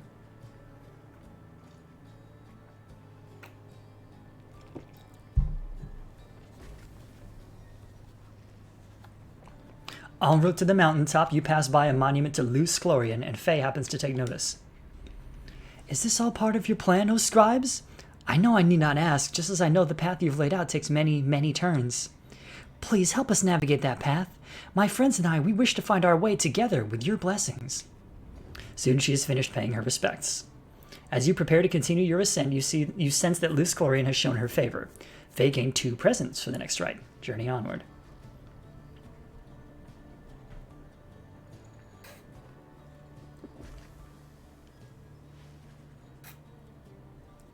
You and your fellow exiles gather together at the foot of the Scribe's Gate before an archway carved of stone where stands the Gate Guardian. Greetings to you, Celeste. I see the exiles of the Nightwings have returned, even as the cycle of rites begins drawing to a close. The Nightwings accept this as the will of the scribes. The Gate Guardian laughs at this softly for some reason. And you, Tariq, do you accept their will as well? But the lone minstrel does not answer her. It is no matter. Now, Nightwings, each of you come forth and state what it is that you seek whilst crossing Scribe's Gate. One by one, the Nightwings declare themselves. You all pass through as before. When Volford takes his turn, Celeste stops him. You! I sense you wear the raiments once again. Explain. The cycle of the rites is ending. While I do not know exactly why, I have my fears. One of my contemporaries, he who fell from the summit long ago, he lives and seeks his liberty again. He stands against us now, and I believe his triumvirate to be the true, he believes his triumvirate to be the true Nightwings. I remember well the contemporary whom you mean. Then the Nightwings stand divided. Yes, and so I wear the raiments once again, in case it may help to right this wrong. For I am Volfred Sandalwood, and I seek liberty for each of us, so that one day we all might stand shoulder to shoulder on the other side, and bring our freedom to the people there. She considers Volfred's words for a moment. I see, then move along. The Guardian of Scribe's Gate regards you all, and then she beckons you onward. The 8 scribes bid the Nightwings welcome. Go forth with glory. Celeste. What is it, Tariq? The will of the scribes. Long have we both followed it. I think you would agree. In equal measure has it drawn us close as separated us. But if their aim now is to keep us apart for another age or longer, then no, I do not accept their will. You blaspheme, Tariq, and at the gate no less. But the lone minstrel simply puts his hat back on. Then may the scribes themselves admonish me.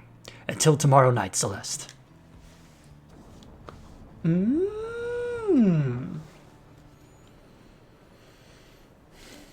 let's go get that inverted waterfall.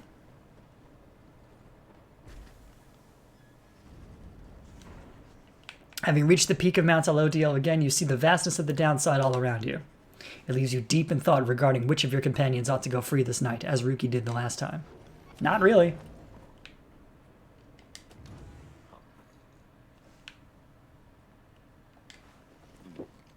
Volfred looks up as you approach and smiles. I never thought that I would say such things, but it is good to wear the raiments and the rites once more. The march of time does have a way of healing certain hurts. Besides, the Nightwings of today are a very different beast than the triumvirate which took me in almost a decade ago. Ours was a triumvirate of exactly 3, Well, 4 with Tizo, who proved to be an exception, though historically the Nightwings never took on more exiles than needed. I have mentioned my predecessor Brighton and my former companions Erisa and Orlek. Perhaps naively I had hoped my time with them would not be relevant directly to what we now attempt. But seeing as our stories are now intertwined, do let me know if there is any more you wish to learn of them. Volfred invites you to inquire about the former Nightwings. Yeah, I'm curious about Brighton. You inquire about Brighton, who you understand was liberated prior to when Volfred first joined the Nightwings. I never met Brighton in person, but I know him rather well by now, though, for that matter, so do you. He studies your reaction for a moment, and then... Brighton was born wealthy, but not special. Otherwise, you would have no reason to have heard of him. He was exiled for negligent misconduct. I do not know exactly why, and do not care for spreading rumors. I first heard of him through Erisa and Orlek, who found me a suitable replacement following his liberation. They spoke little of him. Orlek gave the impression they did not see eye to eye, but he assured me I would soon hear from him myself. Oh, yeah. Indeed, as soon as I became accustomed to the book by which you know well by now, I soon began to hear the voice. Volfred looks at you as if to see you yet take his meaning. So the voice has a name. You see, my girl, after Brighton's liberation, he assumed a new identity within the Commonwealth, and a new responsibility to the triumvirate which liberated him. The voice you hear from time to time, whensoever the stars align, is his. He is no longer Brighton. He is now none other than the Archjustice Androbeles IX himself. What a name! Liberated exiles retain certain burdens to their old triumvirates. They have much to thank them for, not just their freedom, but their exalted status in the Commonwealth. The theocratic rulers of the Commonwealth, they do not wear masks and raiments simply for the sake of ceremony. They are not who they appear to be. Their public pasts are nothing but a fabrication. Like Brighton, they were once exiles too. Brighton, that voice, he has no love for either one of us by now. He knows full well what we attempted to do, yet he is bound by the traditions of the rites. He shall always stand on ceremony and complain, but I think he knows deep down that he is powerless. How ironic that one of such high status in the Commonwealth should be so frightened of some long-forgotten exiles such as we. Anyway, that's Brighton for you. He must have seen in you the potential to be one of his staunch supporters for a time. If that's a path you'd wanted to pursue, I should apologize. Now then, whom else should we talk about? It's pretty wild, man. Hang on. There's a lot of talking. You ask about Erisa, who you understand betrayed Orlek at the moment of his liberation and then perished in the Shimmer Pool. I'm afraid you know the brunt of it.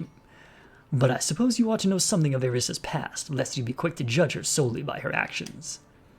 Mind you, I would never make excuses for the terrible choice she ultimately made, but her life, I understand, was very difficult. Erisa had been exiled for the foulest of acts. You could see it plainly branded on her face, such as the heinousness of what she did in the eyes of the Commonwealth. She was an apprentice blacksmith in her youth, taking up the post left by her brother. He had fallen in battle on the blood border, despite wielding his father's own lance and armor. Her father never quite recovered after this and had grown cruel and detached. It was Erisa who took the brunt of his fury. He expected the impossible of her. One day, it was all too much for her, so when he next lashed out at her, she struck back. She struck back again, and again, and again.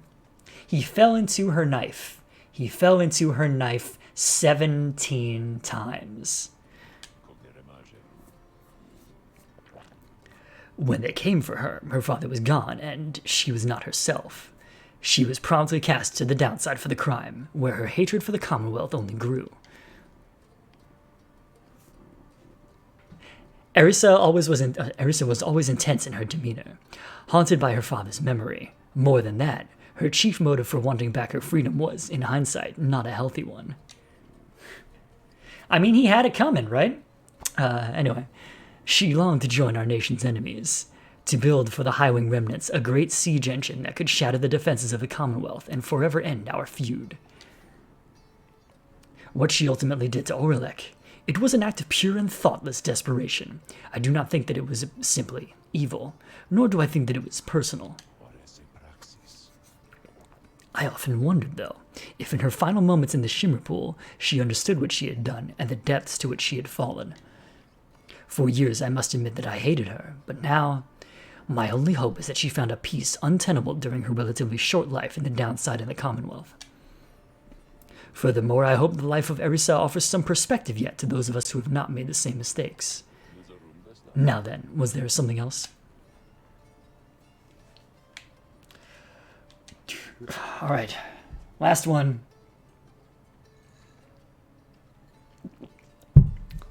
You ask about what Orlek was like when he and Volfred first became acquainted. Volfred remained silent for some time. I was very, very sick, you know, when I first landed in the downside. The long trip down the river must have been a little much for me. It was Orlek who found me.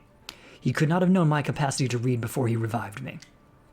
He was a physician, intolerant of the sight of suffering of any kind. Not just any physician, mind you, a gifted, highly decorated one. He served on the front.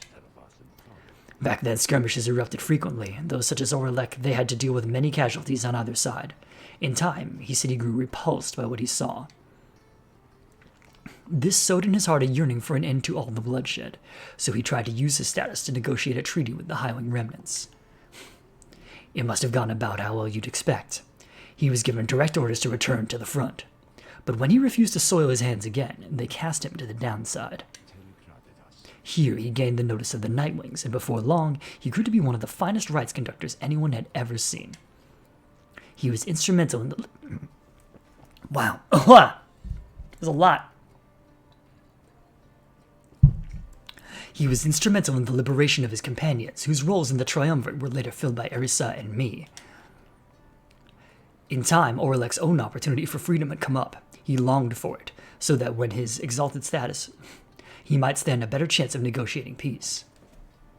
However, on the evening of his liberation, well, you know the story from that point.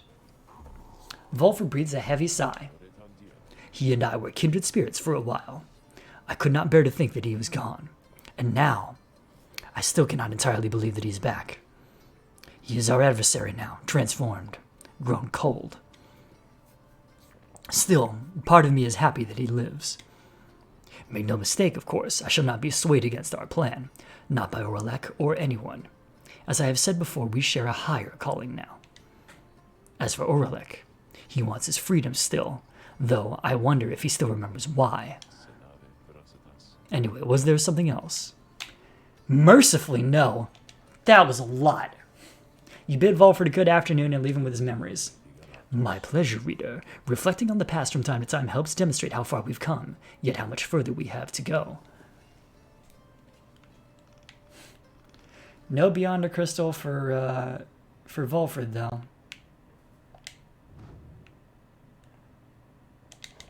So it's going to be Sir Gilman.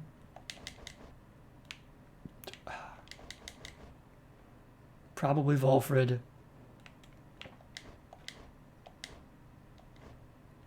And maybe Jody, just to guarantee this thing.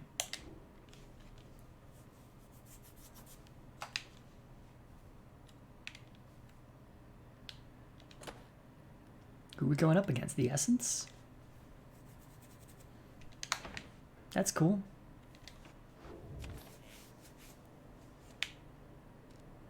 We don't have any more money, do we? Oh, we have a little. Hang on. I could get yet more Stardust. But I'm not going to bother.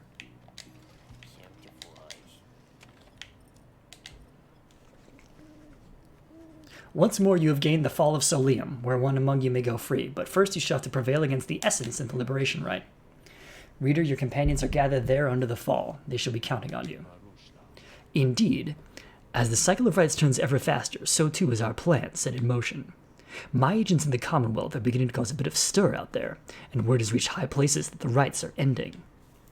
This is our chance, though let us not despair should victory elude us here.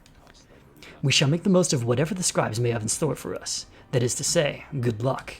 It's time.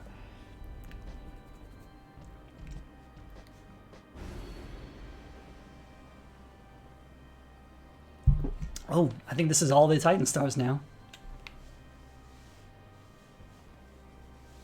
Adversary's Pyre recovers each time they douse your Pyre. Yeah, sure.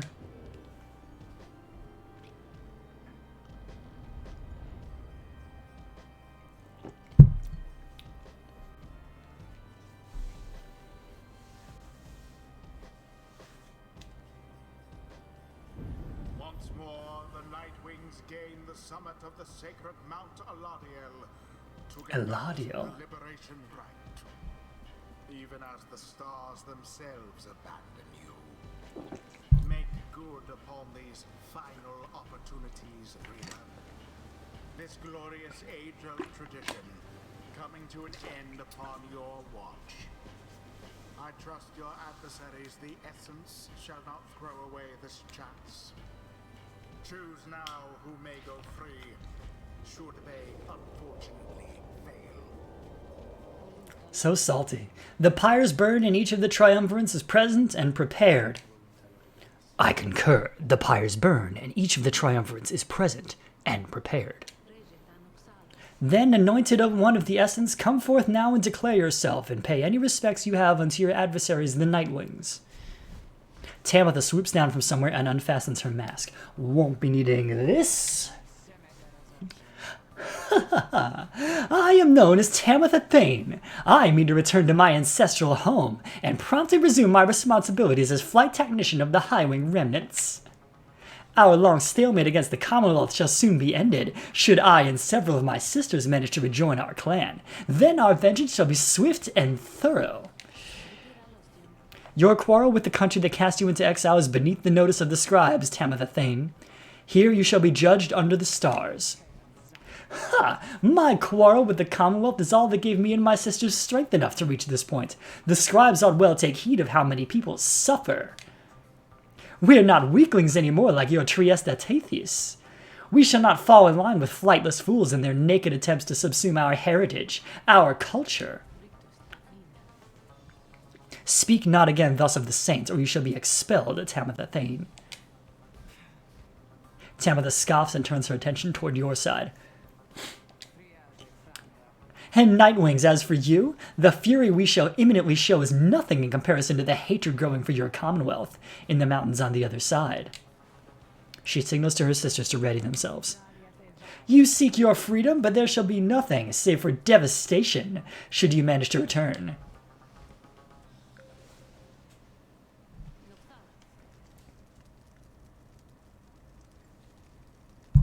Nightwings, your decision.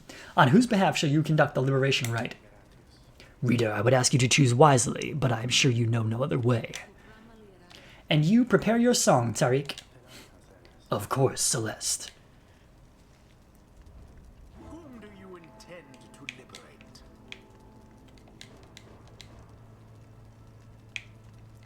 It's our boy.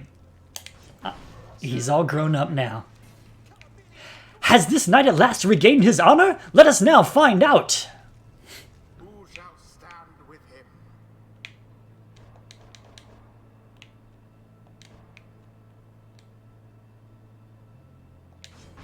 Volfred.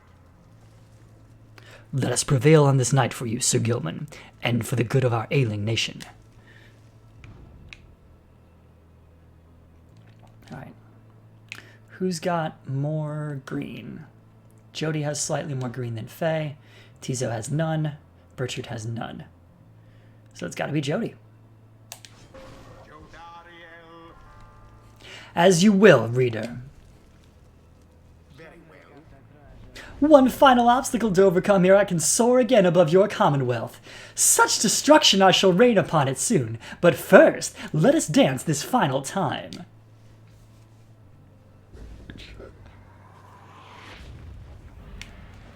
Commence.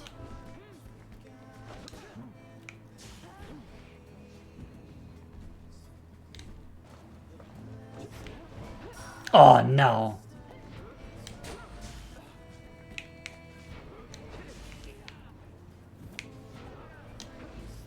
Ah, come on. There we go. Path's clear for you, buddy. Run it in. There we go.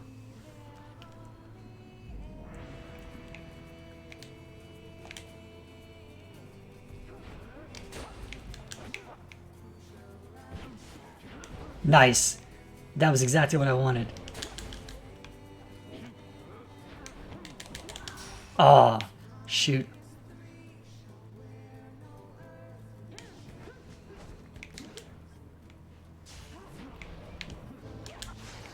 Oh, that was not what I wanted at all, but it's okay. We got him. Oh, no, maybe not. Let's see.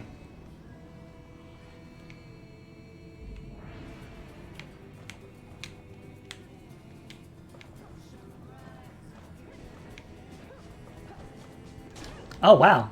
They just blew right by. Dang. Hang on. Let's fix this. A new strategy is in order.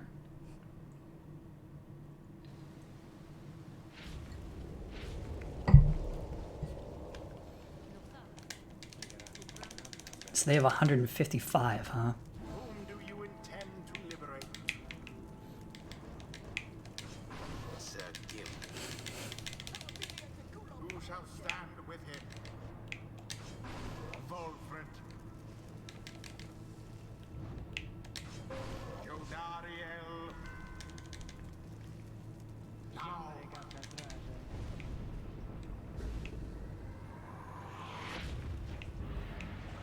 Commence. Oh, shoot.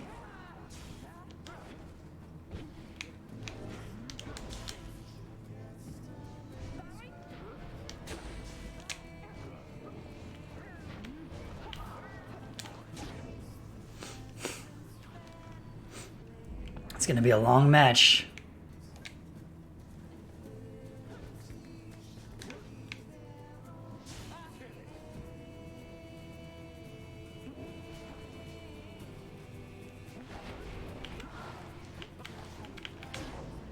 Nice.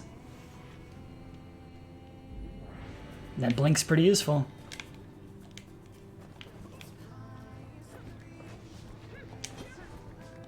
Oh, no.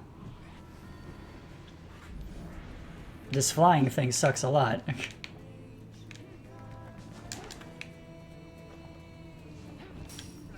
Ah, shoot.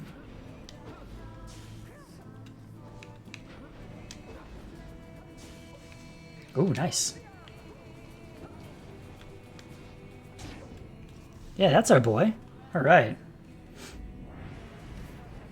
Hark now, my sisters! Damn what the book says! Advance to strike formation! Prevail here against these wretches no matter the cost! In disregard for the ways of the rights, Tamitha Thane has ordered her triumvirate to push further afield, adopting an even more aggressive stance for the remainder of this rite. What?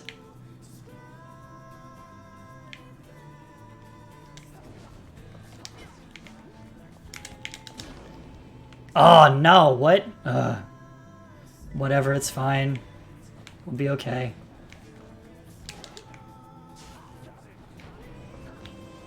Oh no, maybe not.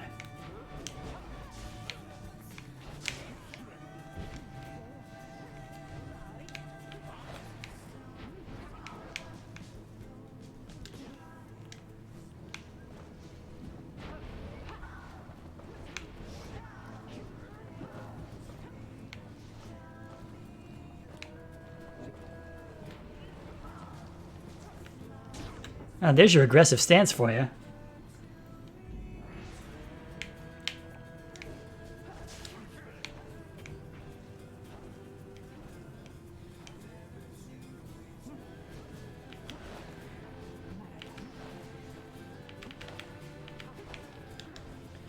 Oh no.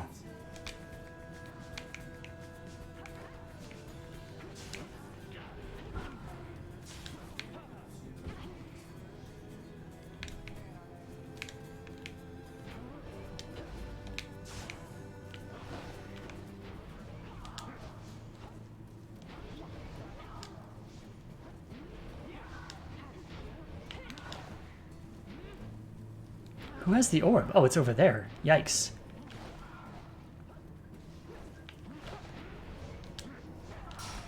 Oh no, shit. Oh no! This is not good. This is not good, kids.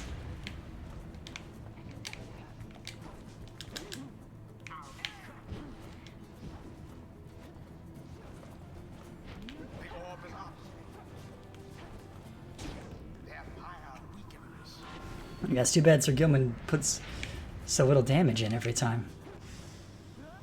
Well, that was correct. At least. Now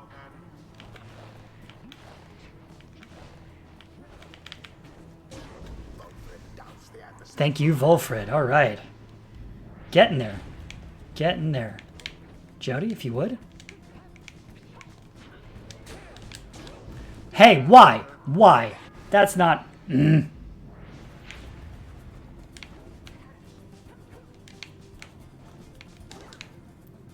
That is incorrect. The orb. The flames of freedom. All right, that's one more Volfred one, and we got this.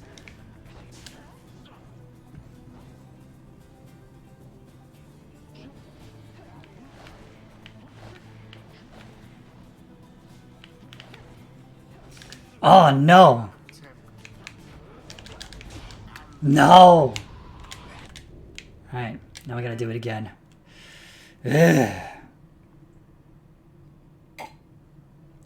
Part of me is curious to see what happens if Tamitha wins, but I also want to beat this.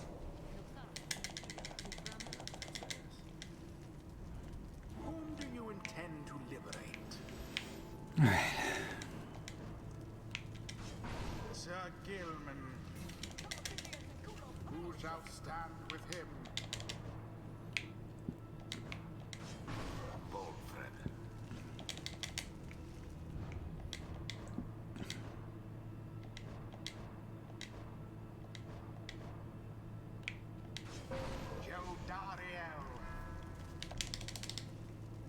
It is done. All right, let's do this now. I have slightly better idea of their tactics now. Commence.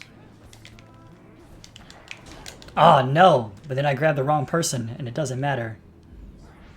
Not a great start.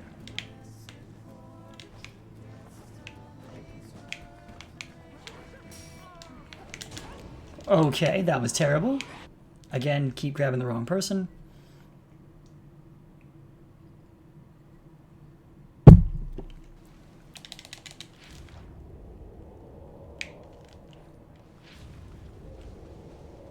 We'll get there, though. Whom do you intend to liberate? Sir Gilman. Who shall strive for him? Volfred. Jodariel.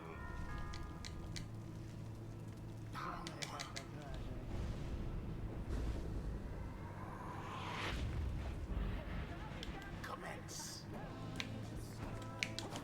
Hey, what? I jumped at it. That shouldn't have happened.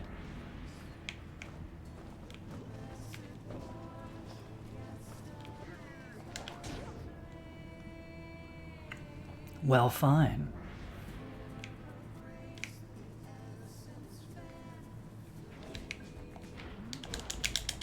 Oh, no. This is terrible. I can't do this. I can't trade back and forth like this. That was cool.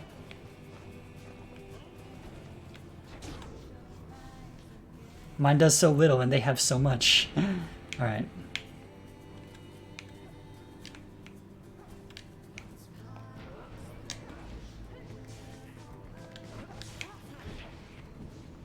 Good.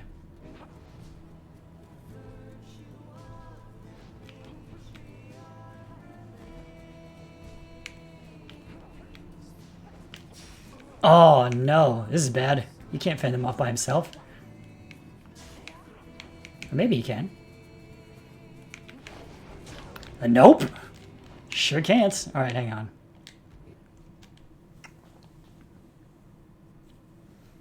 What if I tried not Volfred, I wonder? Because I'm really at a loss for what to do with him.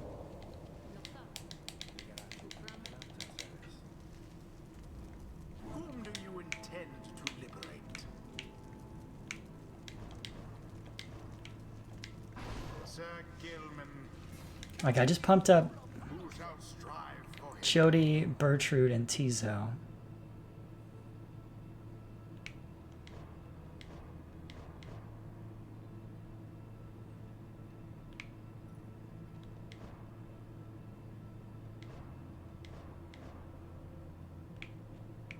Let's try Tizo.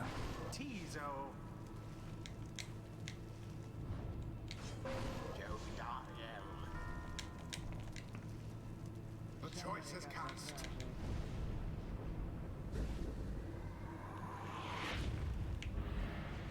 Commence. There we go. That's how you drop him.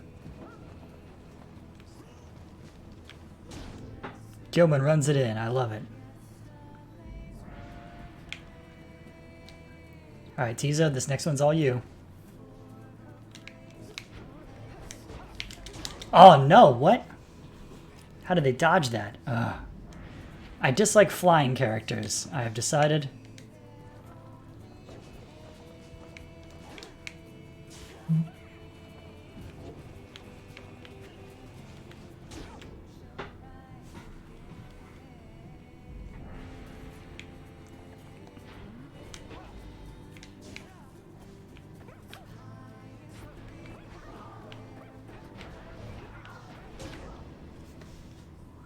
Yeah, Tizo. Flying characters are the worst. I mean, like, I liked Pamitha when we had her on our team. Yep, so now they're breaking the rules. We just have to deal with it. But that's okay, we can deal with it.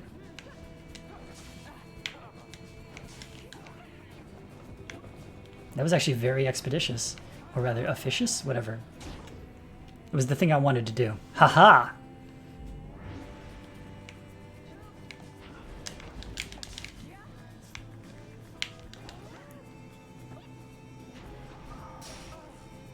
That was rude.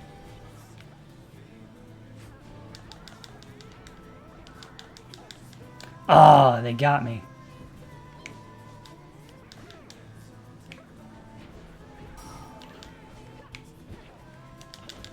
Oh, hey, that should have counted. Flying enemies can be the worst. Yeah, it's just true.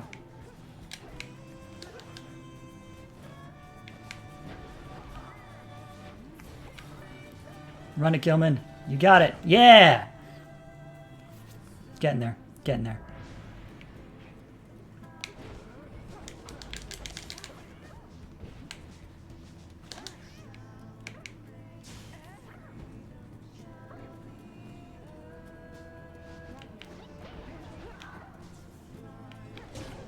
Alright. Tizo got another one in. Tizo coming through in the clutch.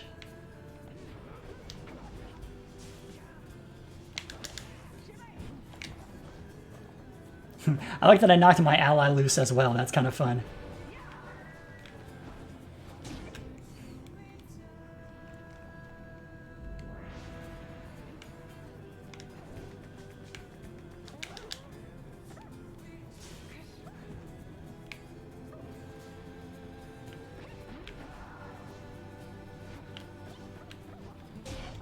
I don't know what they were doing.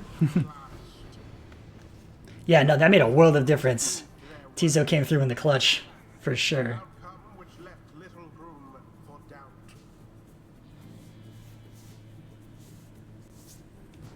Thus ends the liberation rite. And thus the scribes have chosen the exile appointed by the Nightwings shall be free. Absolved of all misdeeds. Return to glory in the Commonwealth. His adversary and all others shall remain to carry out their rightful sentences.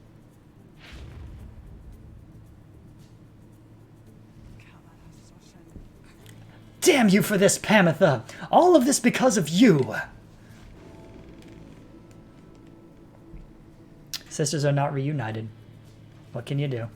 So Gilman stares at nothing in particular. You sense he is still taking in what has transpired and what it means for him. So then, this night, he is to be free? He is to be free? Nay, but that would mean... Why, that would mean his honor is restored. One cannot go back to our Commonwealth by any other means. This night's exile was self-wrought, his disgrace profound, that he has been atoned under the eye of the Underking and those of all his noble comrades. He begins to grow very emotional. And then, this knight loves you all! And we love you, Sir Gilman. He loves you all, that you would strive for him and let him join your noble quest. This knight does not feel as though he is deserving of this outcome, yet the result appears inarguable. Even now, the knight is drawn to the Shimmer Pool. Our time grows brief. Therefore, know this, my beloved friends. This knight shall strive on your behalf there in the Commonwealth. Through his honor, though his honor may have been restored, his true journey only now begins. And so, good friends of the Night Wings, this knight must now bid you farewell. However, the bonds we formed together shan't be broken by mere distance. Nay, strive on, good friends, strive on. You can still hear Sir Gilman as he vanishes into the Shimmer Pool. If this lowly knight could have achieved such glory, surely can you all. For now, farewell, farewell. Sir Gilman earned back his freedom. May he return in glory.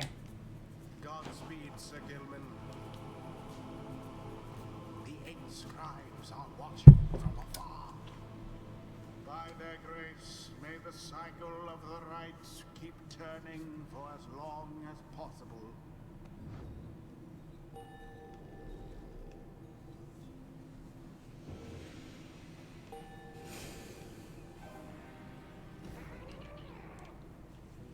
Oh snap, Tizo's level max. A hidden power, a terrible unbridled fury seems to have awakened within Tizo. He's gone super imp. Oh, that face though. All in all, he seems very enthusiastic about it.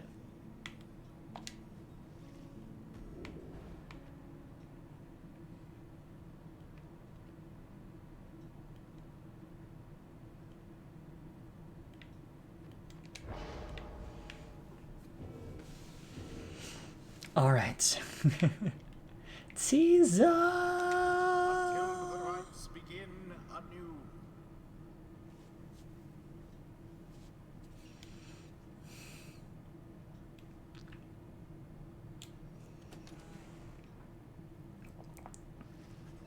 You return to the wagon after having prevailed against the essence in the liberation rite.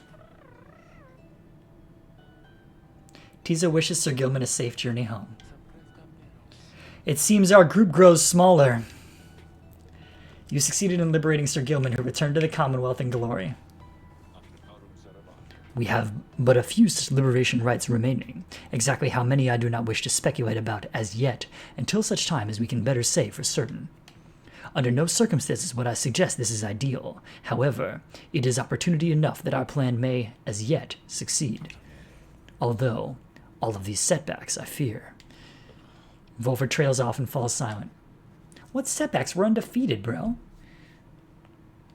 Some of the others exchange looks. They are beginning to understand.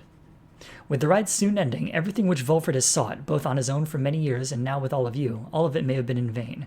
The hush spreads to the others. But not to you. You then proceed to do something that none of them seem to expect. You raise your voice. Each of the fellow exiles turns to you, their expressions asking you a question with no easy answer. What are we going to do? As you meet Jodariel's gaze, the words for the occasion begin to crystallize in your mind. You're searching to find the right words, as all your fellow exiles are looking to you now. Gather your thoughts. Consider a different angle on this. You tell them you all have stood together time after time throughout this quest, and are now poised to seize upon a glorious opportunity. Oh, we can like flip these back and forth. I think only a hollow fool would turn back now.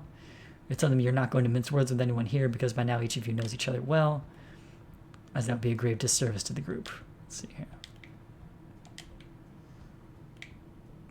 You tell them you struggled to come this far across the downside through many challenges you faced, only to reach this low point in your journey. I wouldn't say that's low. You tell them you have all stood together time after time throughout this quest, yes, and are now poised to seize upon glory. So yeah, let's go with that one. Your path to freedom is laid bare before you all. None of you pursue this quest with any guarantees. It is clear now that not all of you are going to return. True freedom is now waiting for you in the Commonwealth. The path is difficult without the added burden of despair. I don't know if I like either of those. None of you pursue this quest without any guarantees. It's a question we don't know was likely to end well. One cannot assume it would have a happy outcome. This isn't great. It's clear now that none of you are going to return. Yeah, that's fine. Sure, this is weighed heavily on everyone.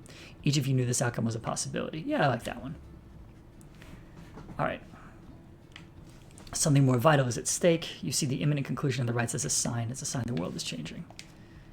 Meanwhile, the stars themselves are shining on for you. All of what transpired cannot be mere chance. You now have a divine duty to uphold. The Commonwealth is already in upheaval. Ooh, I like this one. There you have unfinished business to conduct. Its troubles are only beginning. You have to resist the forces that would crush you. The injustices committed on the other side cannot continue. Yes! Yes! Now is the time to stand and fight the forces that oppose you.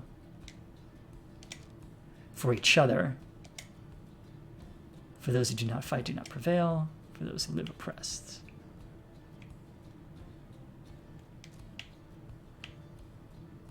I like it. If you cannot see the merit in this quest, then you are unfit to stand among the Nightwings.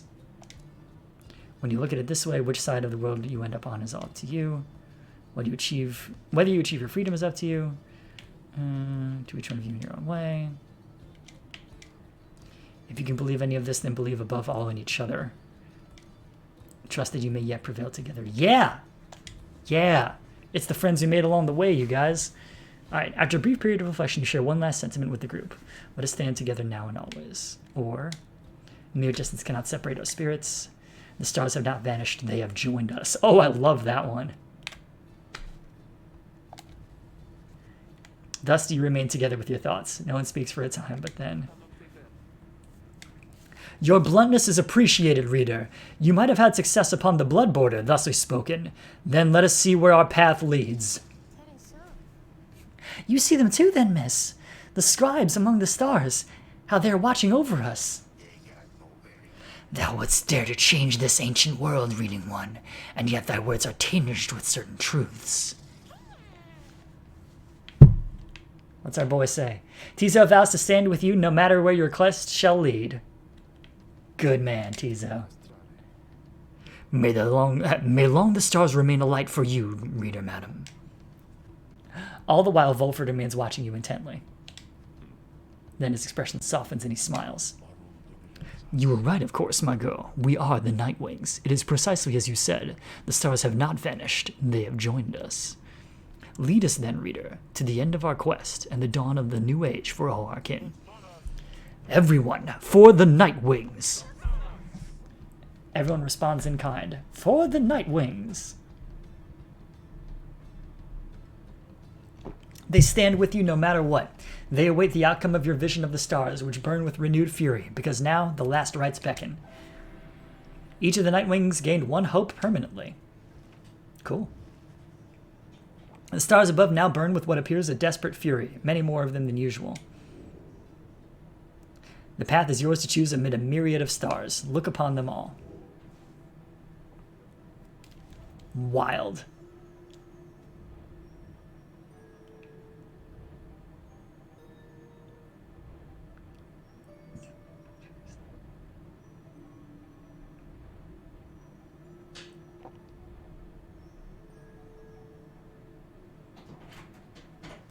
Oh, that's just everything. Okay.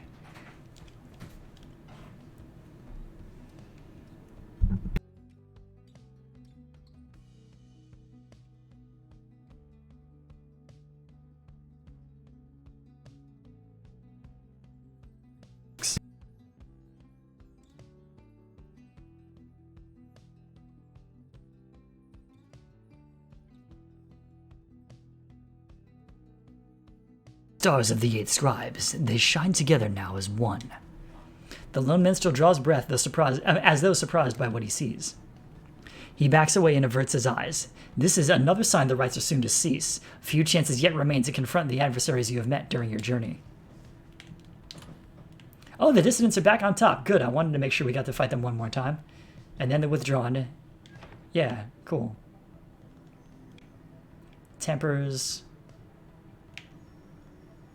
The Essence, the Accusers, the Fate, the Pyre Hearts, the Dissidents, the Chastity. Where are the Withdrawn? Did I miss them?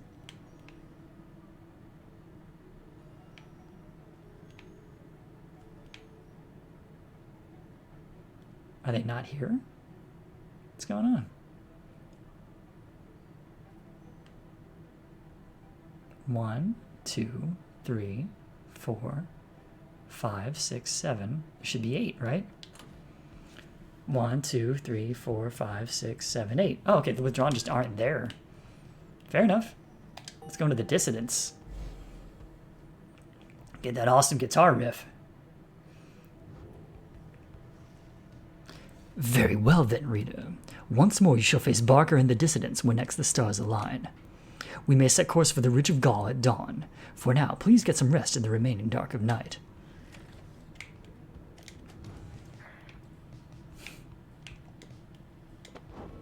Alright, where are our revealed pages?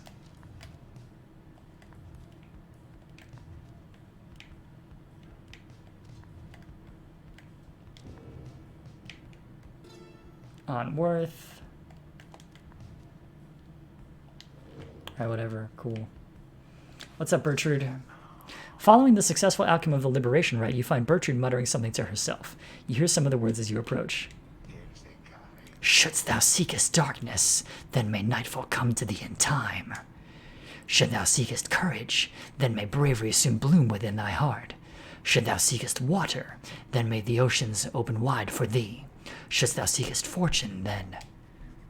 You recognize it as the Bog Benediction, though you've never heard it said aloud. Then Bertrude sees you there and cuts short the chant.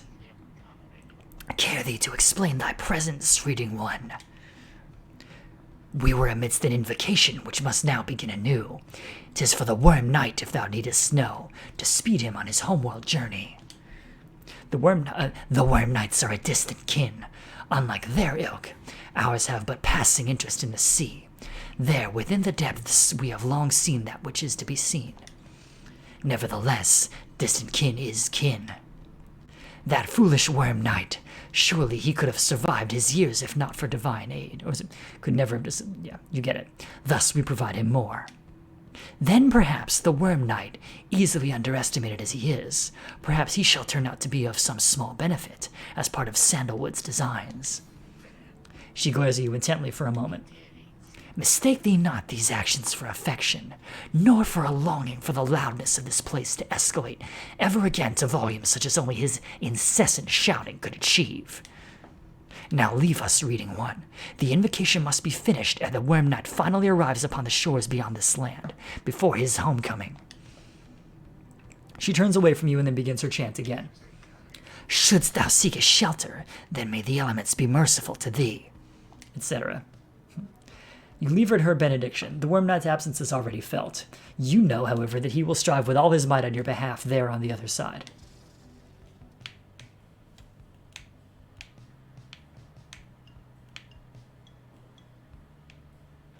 Sir Gilman's crest.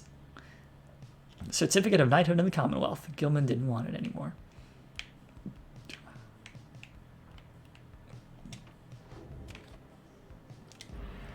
Let's fly. There is no time now to return to Moonlight Alcove as before, as the stars already urged you on. Everyone is ready to make haste for the Ridge of Gaul.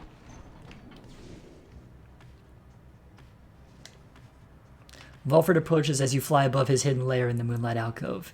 You cannot help but wonder if you shall ever return there. Our dear alcove. I've asked my agents to break down the place. It soon shall be gone, if it isn't already. We shall not be returning. We've not the time to do so anyway, and with Orlek back among the living now, and no longer fond of me, I dare not think what he would do with it. Unfortunately, hiding places are of little value once they're found. Once all of this is over, those of us who did not manage to return, we shall have to find another place to live. To try to live, at least. Meow. I'm getting the sense this may be the last one. How dare you, you Nightwing scum! You blasted fools! You cannot intimidate the accusers! We'll face you soon enough in a forthcoming right, but first, we have another pack of fools whom we must vanquish shortly. Until then, stay out of our way.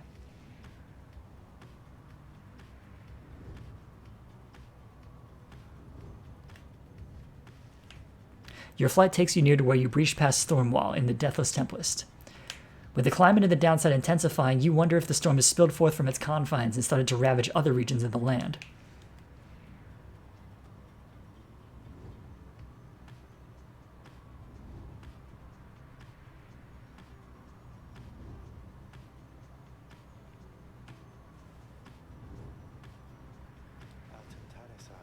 Yonder lies the Ridge of Gaul, somewhat less imposing when viewed from this vantage point. Do you not agree, reader? The myths of the downside hold that it is no mere ridge of stone, but the remains of Lord Gandroth, once slain by Golgothanian himself. Though perhaps such tales are of little import now, when you stand to confront the dissidents there in just a short while. Alright, so we can go to Hollow Root, which gives Tizo something of value. Or we can go to Blooming Pool. Fulford noted a talisman is buried on the path. We stand Tizo around here. I don't like using that term.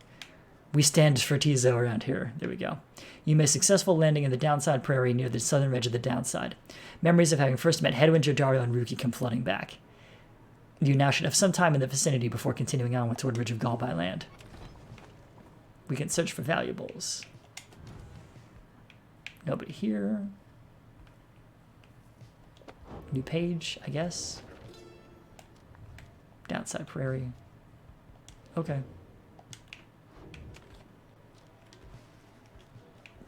At Tizo's behest, you explore the rolling hills of Hollow Root. However, the search proves fruitless as you see little reason to keep at it. Tizo fears he disappointed you through his misguided search. You exchange some words of consolation as you head back to the Black Wagon, where you should still have time to pursue your vocations. Oh, no more party benefits. Just mentoring or foraging for resources. Alright, so it's got to be mentoring, and it's got to be Volfred. Certainly, I would appreciate your point of view. You and Volfred go over his understanding of his aura and its connection to his presence, both physical and spiritual. The discussion proves informative.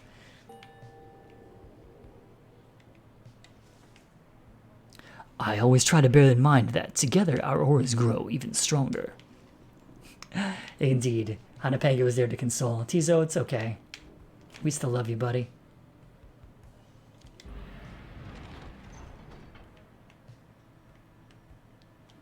To the ridge. It won't be the same fighting the dissidents without Ruki, but hopefully it'll still be fun.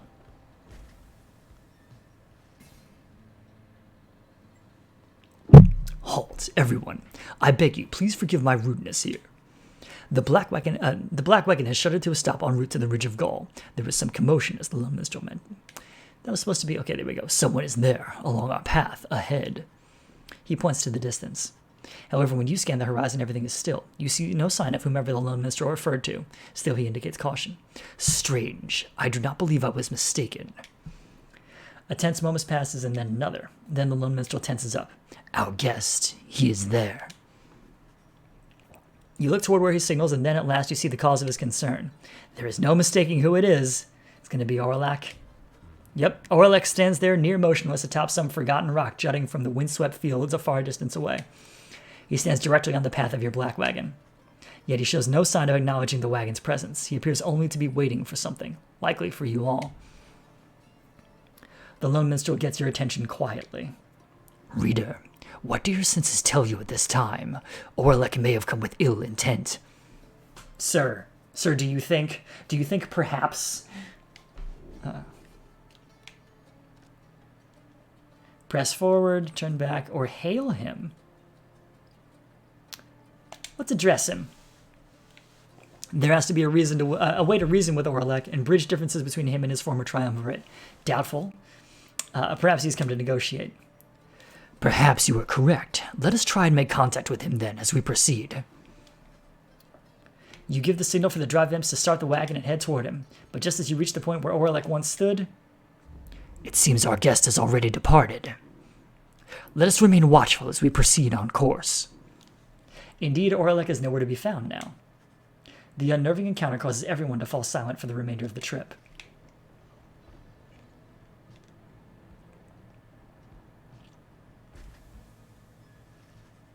Your wagon finally arrives at the Ridge of Gaul, where there is still no sign of Orlek or your next adversaries, for that matter. Your companions organize a quick search about the premises, leaving you to watch the wagon until the rite's commencement.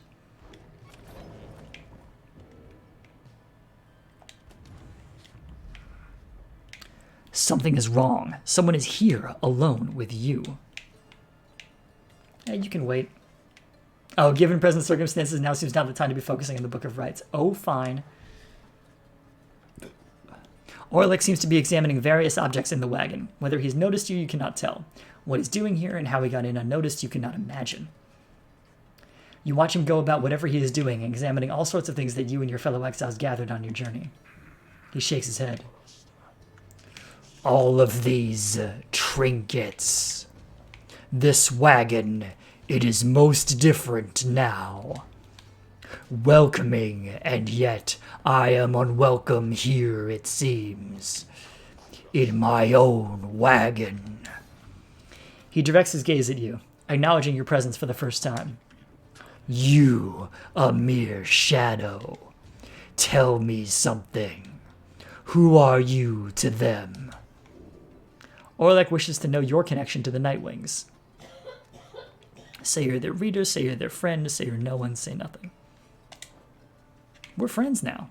You tell Orlek that you have traveled all across the downside with this group and count them as your trusted friends. It's a different group now than in his day. A friend, is it?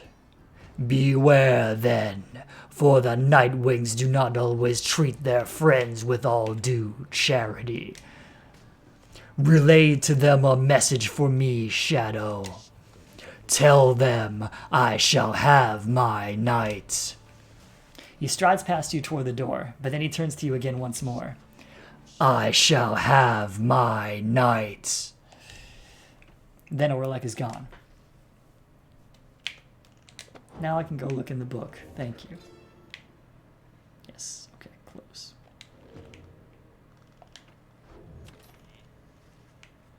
Several of your companions return as you exit the wagon. You explain what happened. However, none of them saw Orlek. Most concerning, reader. Though I am thankful you are well. Orlek, he always was a peaceful individual, and yet his disposition is much different now. Perhaps we had best inspect the wagon for any signs of tampering in light of these events.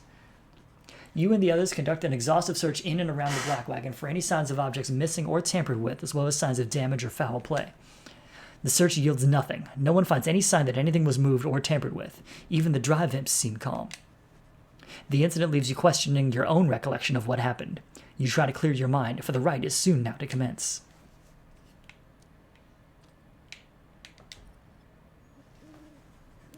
Once more you've returned to the Ridge of Gaul, and your companions stand ready beneath a still night sky, awaiting the commencement of the rites.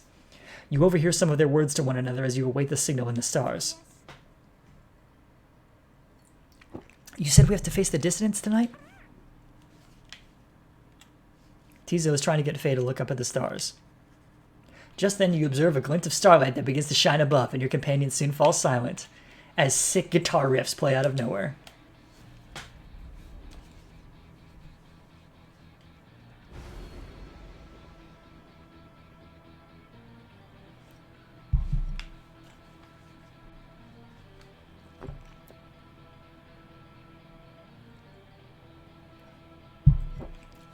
I don't want all these Titan stars active. It's too much.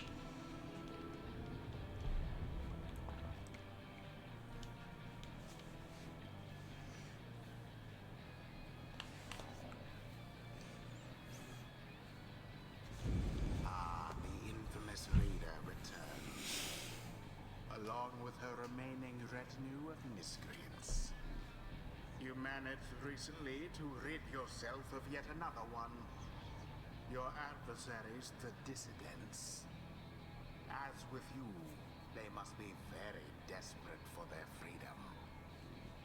They shall not make it any easier from here.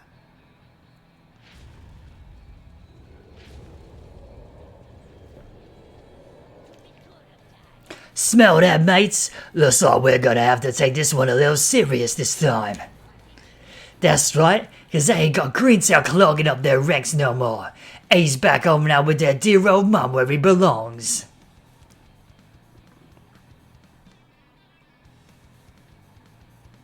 Oh wait, don't we hear guitar riffs? Uh-oh. Game sound is there just quiet. I mean, I can bring it up a little. Hang on.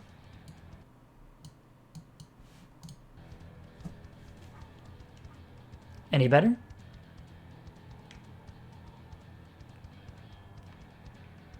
No, I mean, the song kicked in right then. If you're not hearing it now, let me know.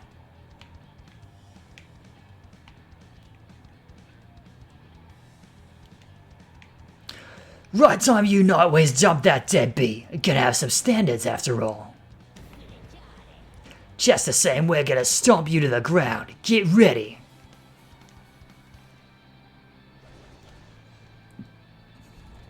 Choose now your band of traitors. Alright, Jody just went. So, V quiet but audible now. Oh, geez, okay. Fair enough.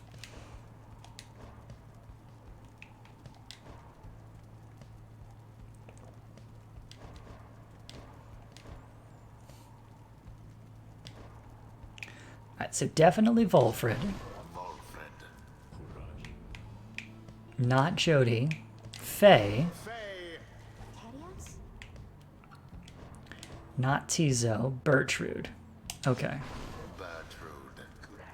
Got it. We await the ancient rites commencement. Been itching for another go? Let's have at it, mates. Tear them to shreds.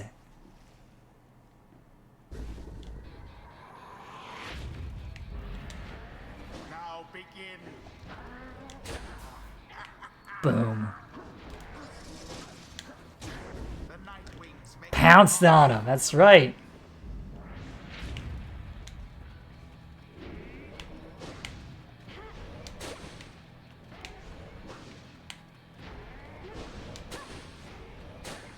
Oh no. Not good.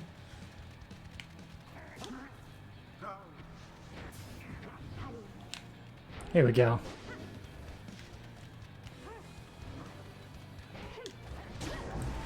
Boom.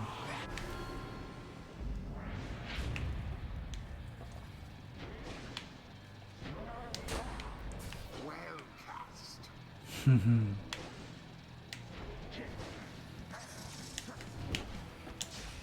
Oh shoot. Okay, fine.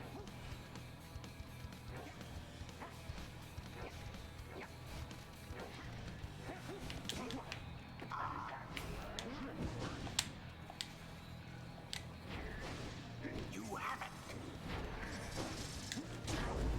Boom. I love the Bertrude belly flop. It's great. Do you believe you can prevail in this?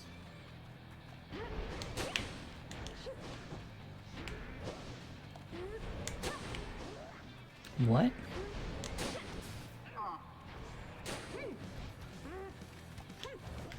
Oh, almost. Dang it. All right.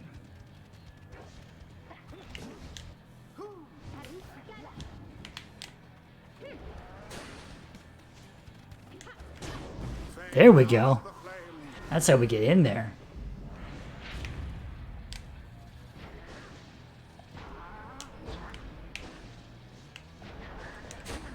All right, this one's penetrating shot. I remember now.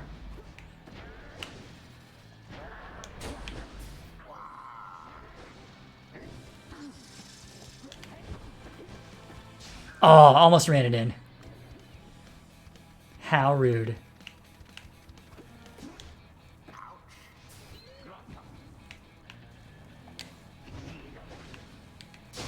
Oh no. Oh no.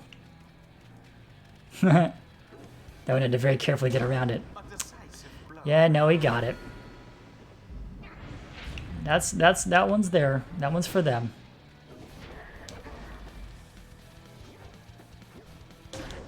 What? Okay, A, I was jumping, and B, I didn't even see them get the ball. Wings seem to be falling behind. Didn't we start behind?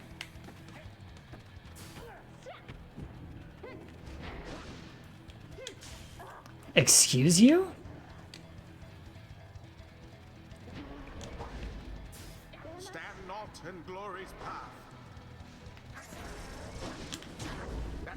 fruits faster than she looks. She is at that. You're really gonna make us work for this, ain't ya? Right, mates? Well then, we got our work cut out for us.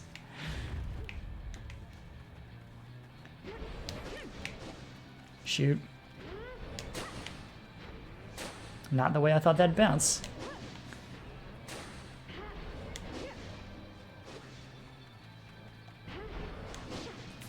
Barker's on time out.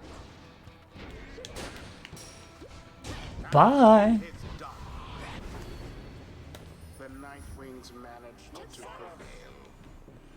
Their adversaries came ever so close. Yeah. Odds were in their favor. Thus end this night's proceedings. Oh, you think you're better than us because you beat us fair and square here, is that it? Well, at least you got my blood to boil a bit. Good sport. The wisdom of the scribes. Nothing beats the time that he was just like, You fucking what, mate? What is it you recall there, Wilfred, my old The rights demand we act as of one mind, in perfect unison and harmony, and free of any doubt. I have grown more accustomed to being a part of the Nightwings of today. That's great. What do we got?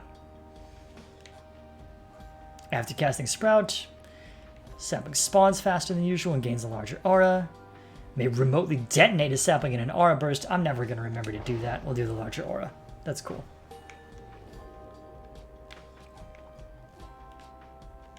May misfortune find you ere the turning of the stars.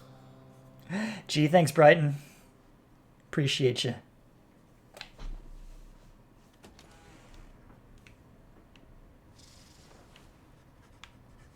Back at the Black Wagon, you find the Lone Minstrel examining your fellow exiles after they secured victory over the dissidents after a few close calls. It is plain to you that none of them look well. Uh-oh.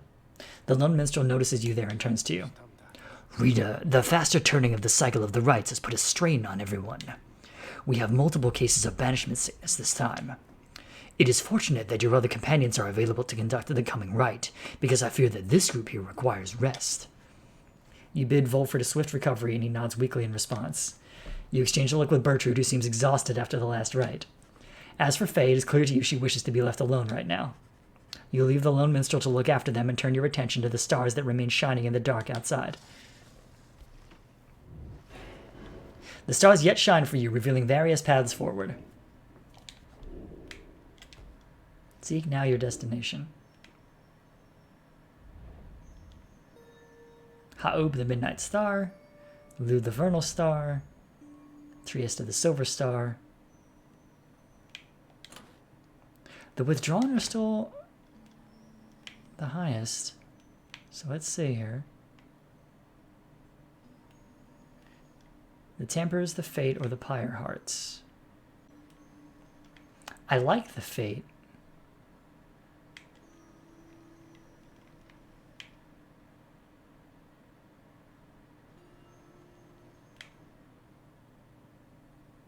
And this will have a fun interaction with the Tempers because we go up against Jody. Or Jody's going to go up against the dude. So.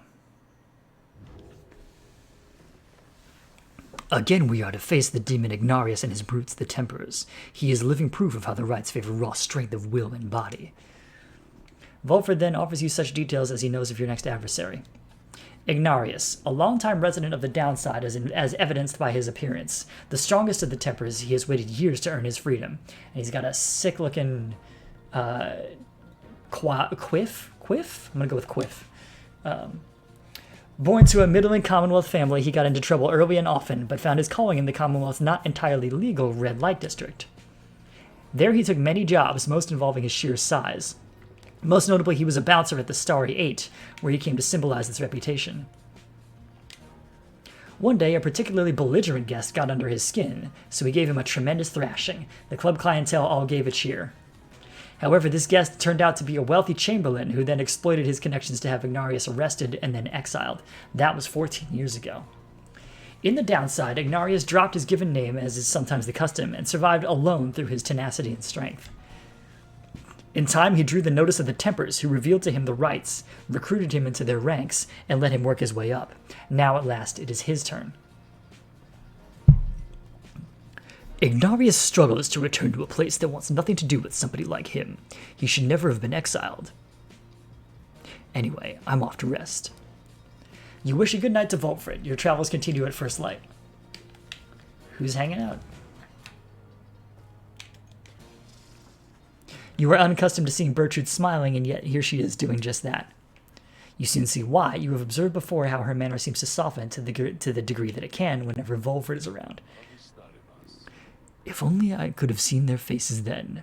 What was your secret, dare I ask, dear Bertrude? It appears they are reminiscing about old times in the Commonwealth. Flame-resistant inks, Sandalwood. 'Twas the inks themselves which kept those volumes from being burnt to ash. Flame-resistant inks, of course. The good officers who came to visit, they were so intent on burning all the evidence, they did not stop to think the evidence was fireproof. Alas, they later found a way to burn thy stamping press regardless. Thy written words, they moved us many times, and many others whom we knew there in the southern bogs. No matter, dear Bertrude, what's done is done. At least we made it difficult for them, is that not so? While introducing some of our fellow citizens to new ideas. Perhaps. My words would not have reached near half as many were it not for you, not to mention how I managed to elude them for another decade or so. I am ever thankful for your sacrifice. Thy thanks shall not be necessary, Sandalwood. Well, you shall have to take them from me anyhow. Thank you, Bertrude, for helping to fulfill a modest author's dreams. What good's a stamping press without good inks? No good at all. They exchange a laugh at this, but then, even still, and through this new ordeal, thou hast no love for us, is that not so?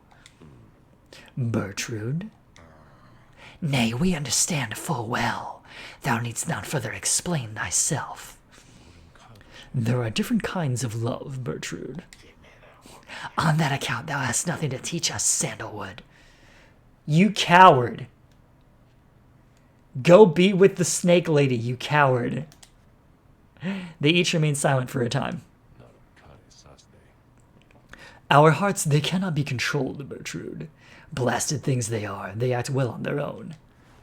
He puts away his pipe. I am blessed to have you in my life, back in the Commonwealth and here as well. I mean that, although I know that it is not enough. At first, Bertrude does not seem to acknowledge this in any way, but then... Nay, Sandalwood, it is enough. It is enough. She departs without awaiting a response, brushing past you as she goes. Volfred soon turns away as well, politely bidding you a good evening. The two old friends have evidently managed their way past certain tensions in their long-standing relationship. They rather seem to draw a certain strength from one another.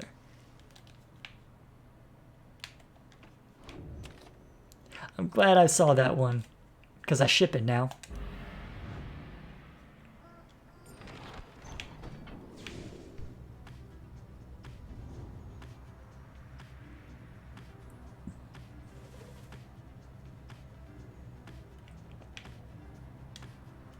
Alright, Jody wanted an interest in taking this route. Faye is interested in taking that route. Faye can't be in the next one, so it's going to be Lick Sand. Legit end same. I'm glad I have company in that, Hanapengo. I appreciate that. Together with Joe Dariel, you venture forth into the rocky pathways of Lick Sand to ensure the path is clear and check for anything of value. Nothing to report. Good. You sense Joe Dariel's spirit lighten to some extent. The survey is brief and uneventful, leaving you with time enough to pursue your vocations on your return. Joe Dariel gained one hope for the next rite. Cool. Return to the wagon. We can pursue vocations. Who are we going to mentor? Who can we mentor? It's pretty much just Bertrude. Very well, then. Educate us if thou canst. You ask Bertrude to explain to you in her own words the histories of the 8 scribes, and speak to how the varied backgrounds form the basis of not just the rites, but of the Commonwealth.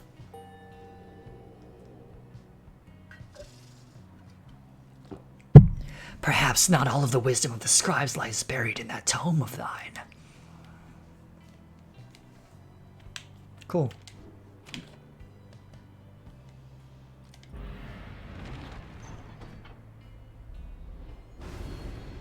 are nothing, reader.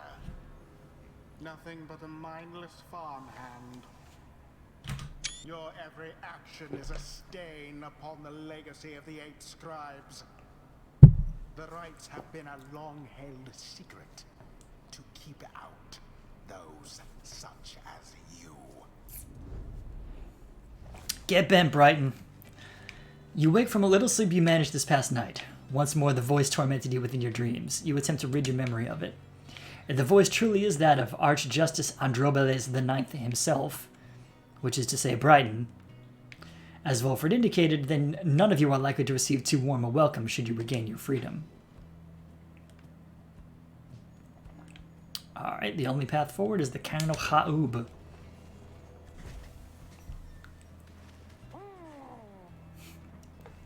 Hang on.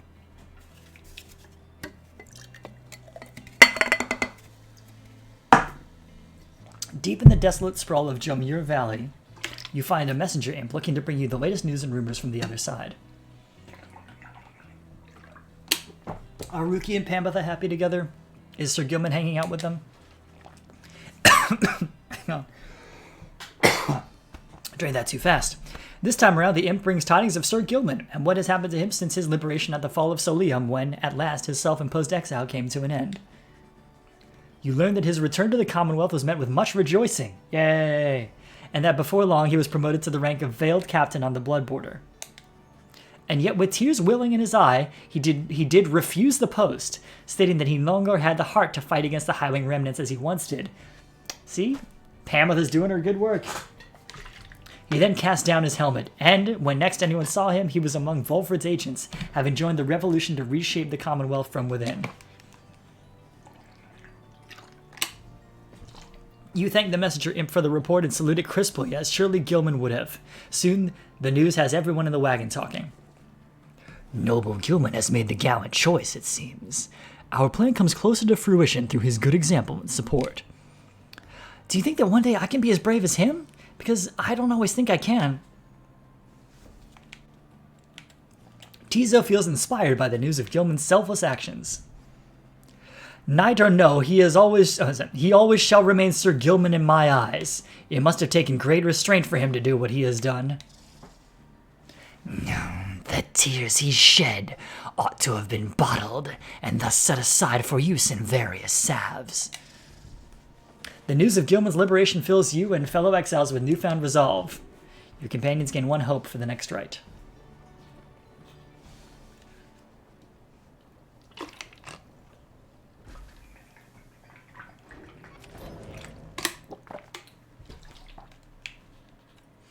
We can buy stuff, but don't care. Commence the rite. Dark is falling as the preparations for the coming rite against the Tempers are finally complete. The task took somewhat longer than usual this time on account of Jodariel's absence. What? She returns joining the others in as inconspicuous a manner as she can manage. She goes angry about something then, but no one speaks to her of it, for the stars above ignite, drawing your attention. Across from you, Ignarius and the Tempers emerge and take position.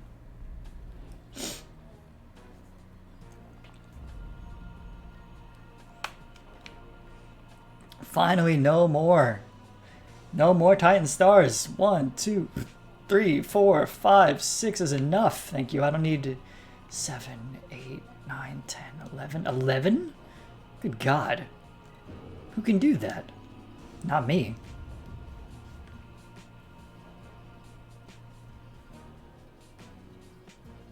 The Pit of Malith is a celestial landmark encircled by an ancient barrier. Causes exiles to bounce away from it. Okay. Still very cross with you, you know. To think I saw in you a worthy heir. Not just to the legacy of the Nightwings, but to the future of the Commonwealth.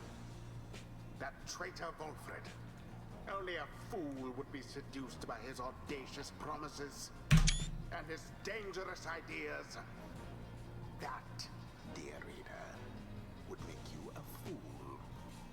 I have no choice but to explain it thus, so even you could understand. Now for this blasted rite. Some of us still have our duties to uphold. Here we go again then, Nightwings. Though I gotta say I've started looking forward to these little outings. Might say it's all that's keeping me going anymore these days, you know. Not like I'll be getting out of here. But doing all the right stuff helps to kill some time, I guess. Thank God he doesn't have an info dump. I'd be dead. Is that all this is to you then? Is that all this is to you then? A way to kill some time? Curly horns. Having ways of killing time ain't nothing to scoff at. What else is there in life but killing time? Now let's see you take that anger out on me. Swarmer! There we go. Choose quickly your triumvirate. Easy now. No need to rush me. Jodariel. Didn't face. Hang on. Who's sick? Those two are sick. Okay. Tizo. Faye. If that is all then. Okay, I think I'm ready. Alright, you damn Nightwings, let's see what you got.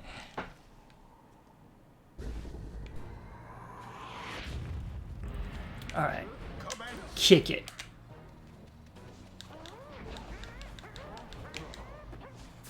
Oh, hey. Root. Oh, no. Alright, alright, alright. That's fair. You got me on that one. Glorious.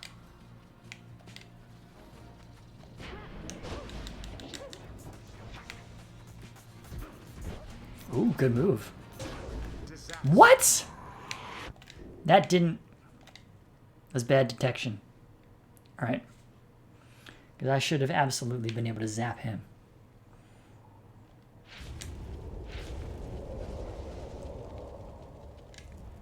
Go on then. Jodariel. Faye. Tizo. Tizo is fired up and ready to take on the Templars. Me too, buddy. Me too. Begin.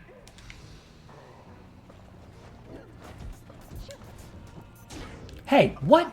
Again, like, what is going on here? He should be... Now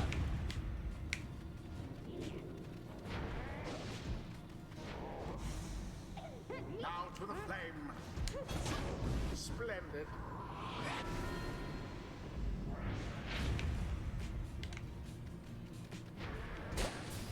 Ow.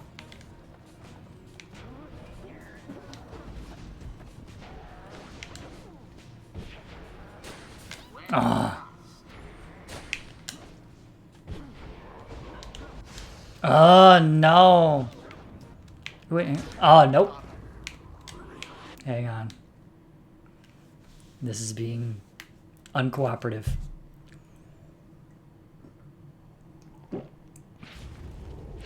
But I'll get there. You'll see. Quickly your triumvirate. Look, I'm choosing as quickly as I can, which is immediately. Tizo. Predictably decided. It's fine. I'll be alright. Thank you. I appreciate the vote of confidence.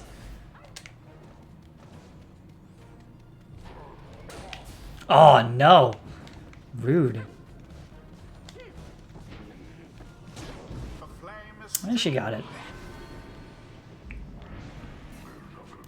Damn, it got us good already. Well then come on, the fun's just getting started.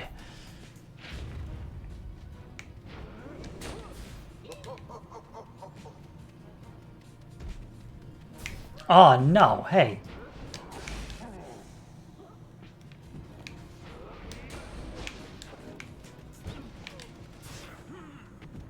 Nice. Nice, nice, nice, nice, nice. Oh, almost.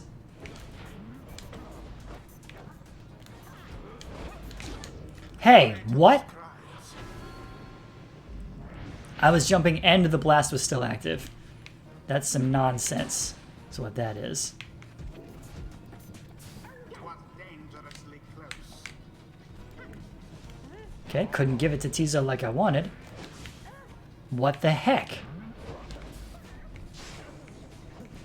Okay, a lot of weird things just happened there, and I'm not a fan of it. But I'll get it. I'll get it.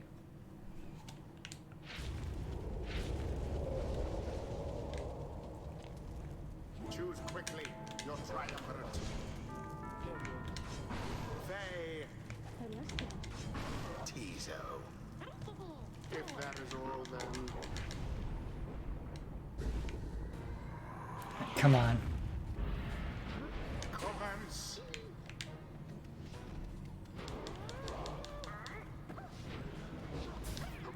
That's rude.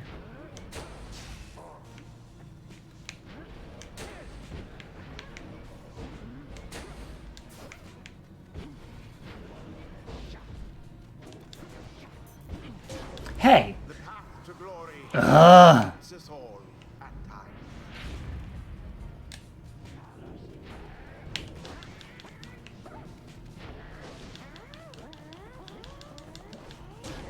Was a crushing blow against their pyre. Have Faye banish 4 adversaries. Okay.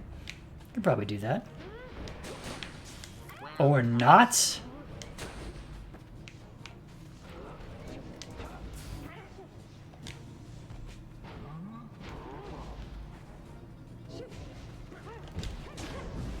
per the sacred law. This is gonna be a challenge. For sure.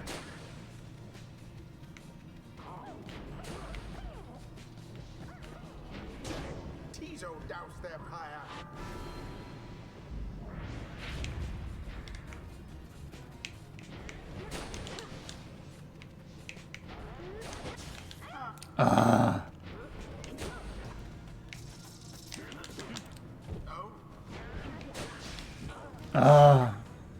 A lot just happened in that couple seconds. All you like, reader. Yeah, here we go.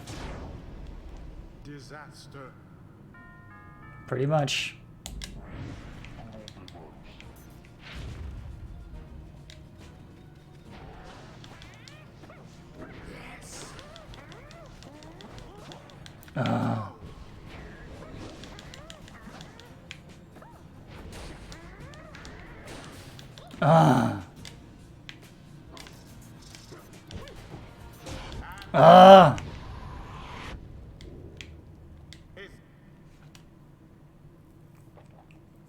I'm not good at this game, y'all. Of course, having the 5 Titan stars doesn't help, but still. Dariel. Faye. Tizo. It is done. All right. Here we go. Now begin.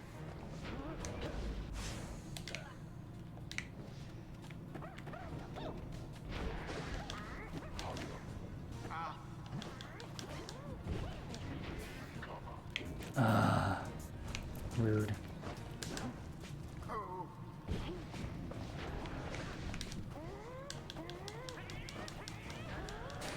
Oh, oh,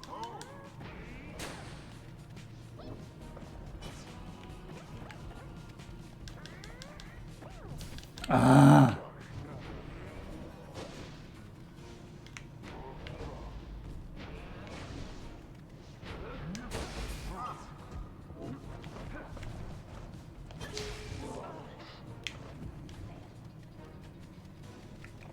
Tisa, this is you, buddy. A flame is stricken.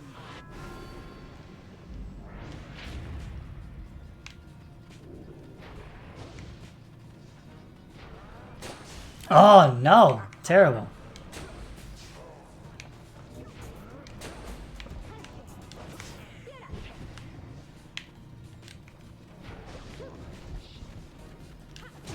Splendid.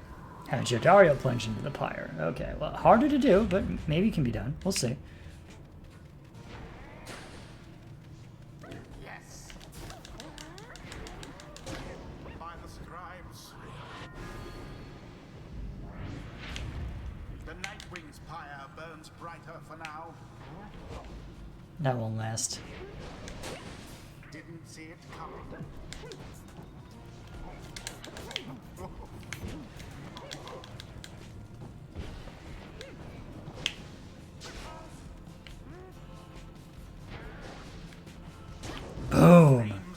That's how you recover a bad play.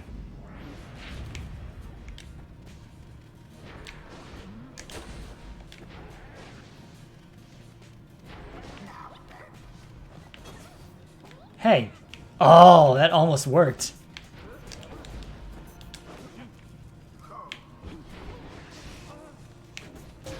Hey.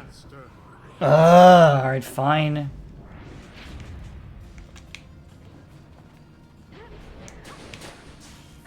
Oh, well, that didn't last long.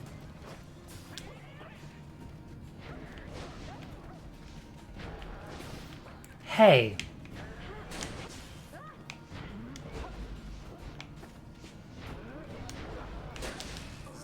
Wow. What? Oh, we didn't lose yet, I think, right? Yeah, no, not yet. Your pyre shall soon be ashes on the ground.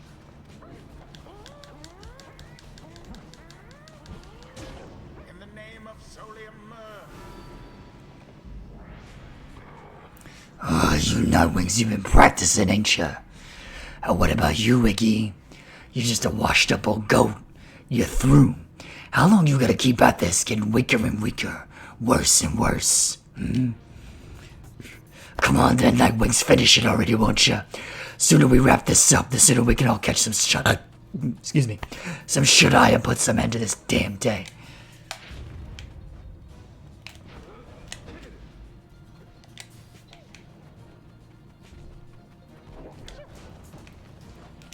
I thought they had you there. I did too, buddy.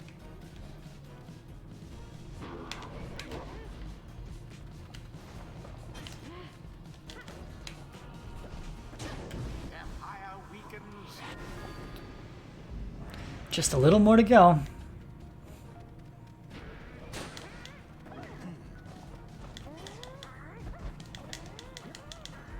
And it is done.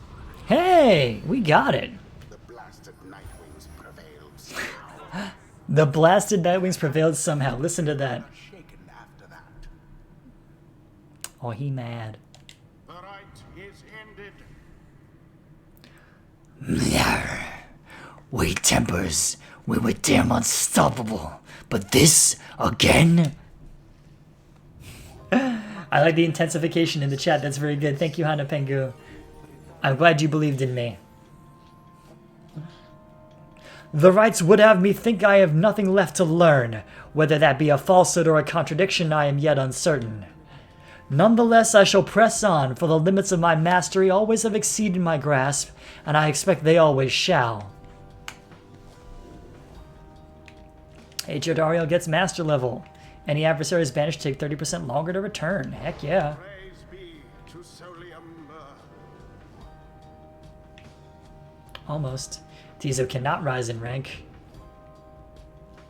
Everybody else goes up a little. Till the next rite, if there even is to be another one.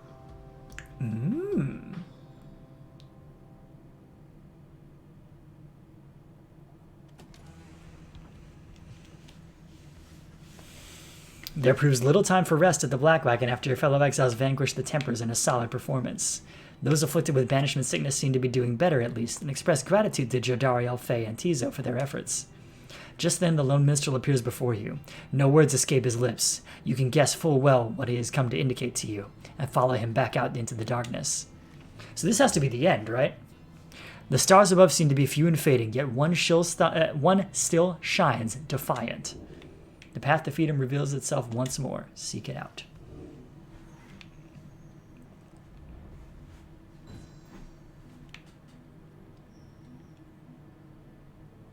It's got to be Jody this time, right? There's really no other candidate.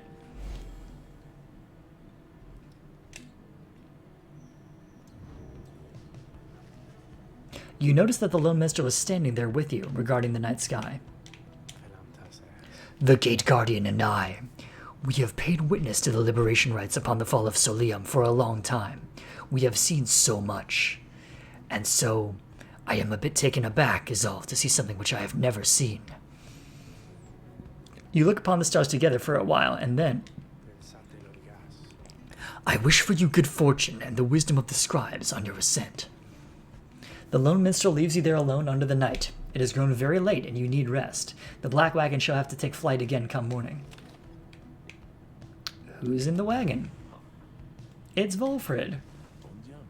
Hello, my girl. Tizo and I, we were just reminiscing on old times. Tizo is happy to have Volfred back among the Nightwings once again. Thank you, Tizo. I am happy to be back among the Nightwings as well. Though you understand why we were forced to be apart for so long, don't you? Tizo indicates he understands full well. I trust that Tariq provided some good company and song during the intervening time. Tizo confirms he did enjoy traveling alongside the lone minstrel for some time. And there he is, right on cue. Something I can do for you, Volfred, sir? Volfred laughs warmly at this. No, Tariq, we are all well enough for now. Tizo and I, we were just remembering the time when we first met, the three of us. Tizo was rather apprehensive then, as I recall. He was merely being circumspect, I'm sure. Tizo has the sharpest instincts of us all. But the bite he gave you, sir, it left a permanent impression, did it not? And he's made of wood. It did indeed. I consider it a mark of friendship. May it stay with me for all my days. It is a good reminder that, despite the challenges we faced together in the past, my time among the Nightwings has been extraordinary. Likewise, I can say the same, sir. Tizo shares the sentiment as well. Volfred turns to you. I should apologize. Here we are talking of a history you do not share. Believe me when I say we're skipping many of the bad parts. What I mean is, it isn't my intention to exclude you as we wax nostalgic. The Nightwings that you know, we are a strange assortment, are we not? Those of us who share some kinship from the past, I suppose we cannot help but seek some warmth in it. But it should not be to the exclusion of the friendships that we forge right now. So please, why don't you join us for a bit? Together, you, Volfred, Tizo, and the lone minstrel talk a while about the times gone by. The three of them are pleased to be back in one another's company again, having grown close through shared experience in the past. Just the same, they have welcomed you into the group. In spite of the hardships you had faced, some of these idle moments that you share together may one day form memories you think back on with fondness. Soon the conversation winds down, though it lifted all your spirits for a while. Isn't that nice?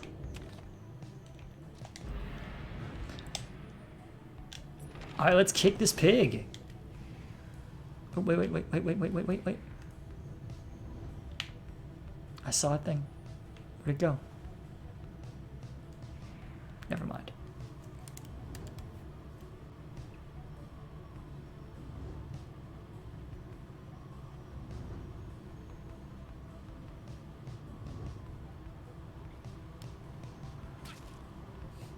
I don't know what that was.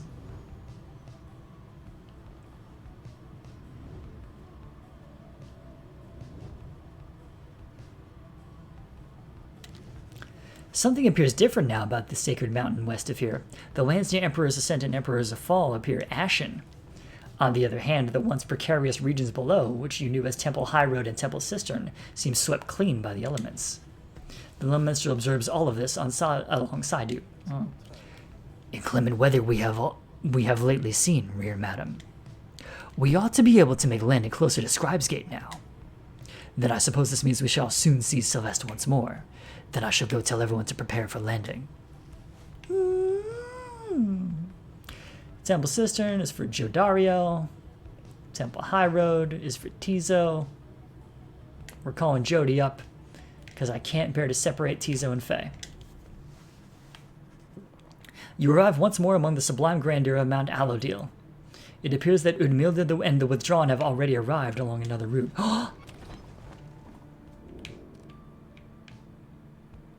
The Beyonder Crystal seeks Volfred. Hot damn.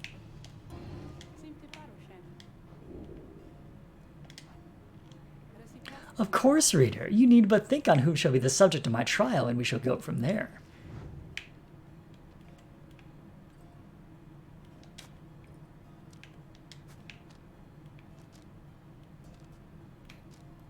Okay, presence is 23, quickness is 8.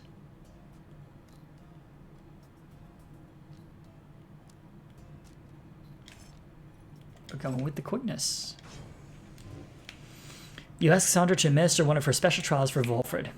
That fancy talking sap, you mean? I shall be interested to see if he has learned something since we last sparred like this. Then let us bring him forth. Soon Volfred appears in heat of the summons. So it is my turn then, is it? Then let us see what we can do, my girl.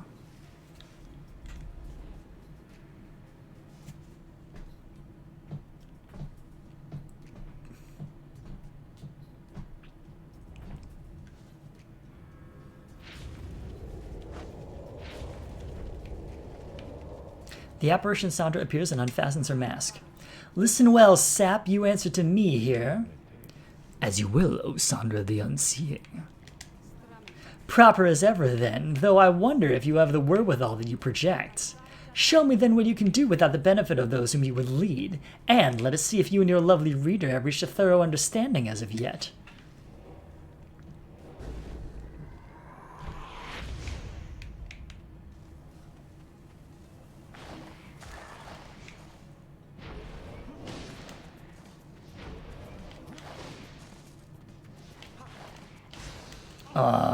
No.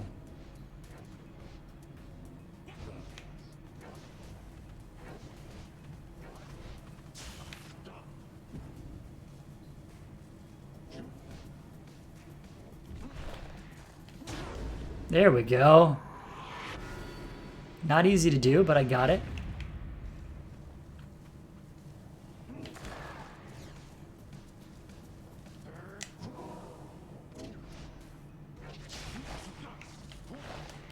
Oh, my clever plan didn't work so well.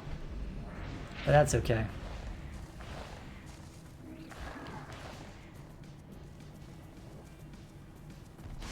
Oh, no!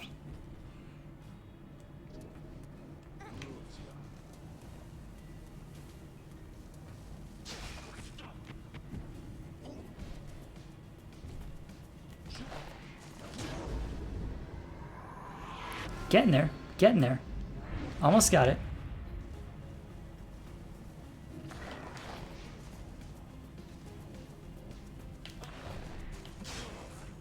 Oh, that should have worked. Dang it.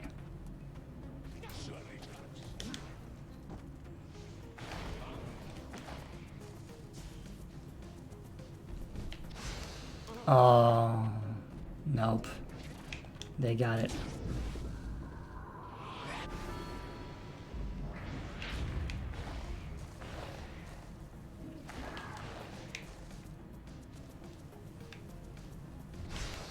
Ah! Nope.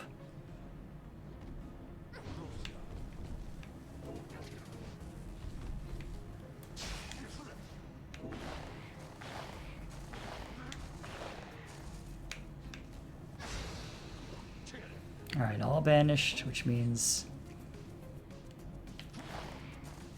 clear sailing. Bam! Easy going. And Volfred gets a unique item too. Hooray! I am grateful for the privilege of your time, good Sandra. Flattery shall never get you anywhere with me, sap. Nonetheless, your performance was sufficient and you passed my test. Thus, congratulations are in order to you and to our lovely reader. Now, farewell. Alright, what cool item did we get this time? It's 12:22. We're closing in. So if this isn't the final right coming up, then, well, we'll see. I had not seen that Sandra in some time. She has not changed a bit. But it would seem she left something for us, did she? You received Lou's Bow for completing Volfred's trial. Volfred's blink ability transports him further than usual. Nice. Yes, please. In fact, let's up that, because that's a good one to have.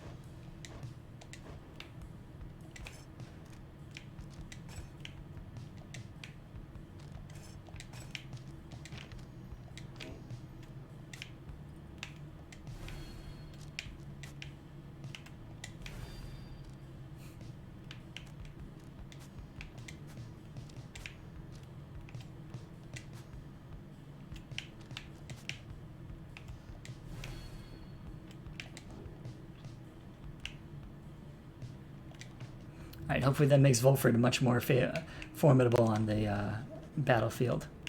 With some time to spare after having landed, you joined Jodariel on a brief expedition to the monument of Molten Melive. I sometimes cannot shake the feeling I am cursed. These horns of mine, for instance, I have used scribes to thank for them.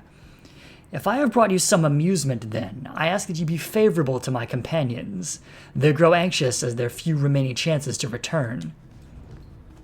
You return to your wagon once she has finished paying her respects. You have occasion once more to pursue your vocations. Jodariel will gain 3 glory for the next rite. And we can mentor somebody, or we can get an item. I don't really care about resources. Okay, it may have gotten to the point where we may want to face the reality the game has not yet ended and is late. Yeah, but I can stay up a little later. I don't have anything going on tomorrow. So, alright.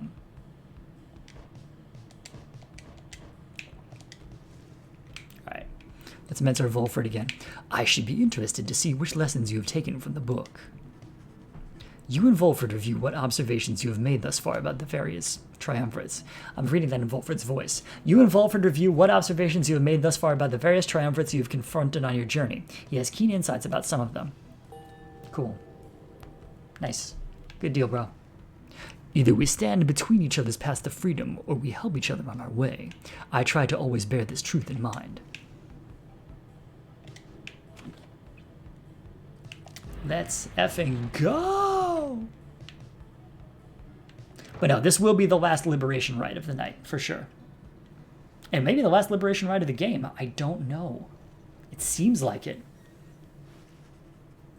Again, you stand before Scribe's Gate, where the gate guardian regards you above, an archway carved from stone. The exiles of the Night Wings. You must know by now that once the stars no longer shine, the rites shall cease. For now, step forth.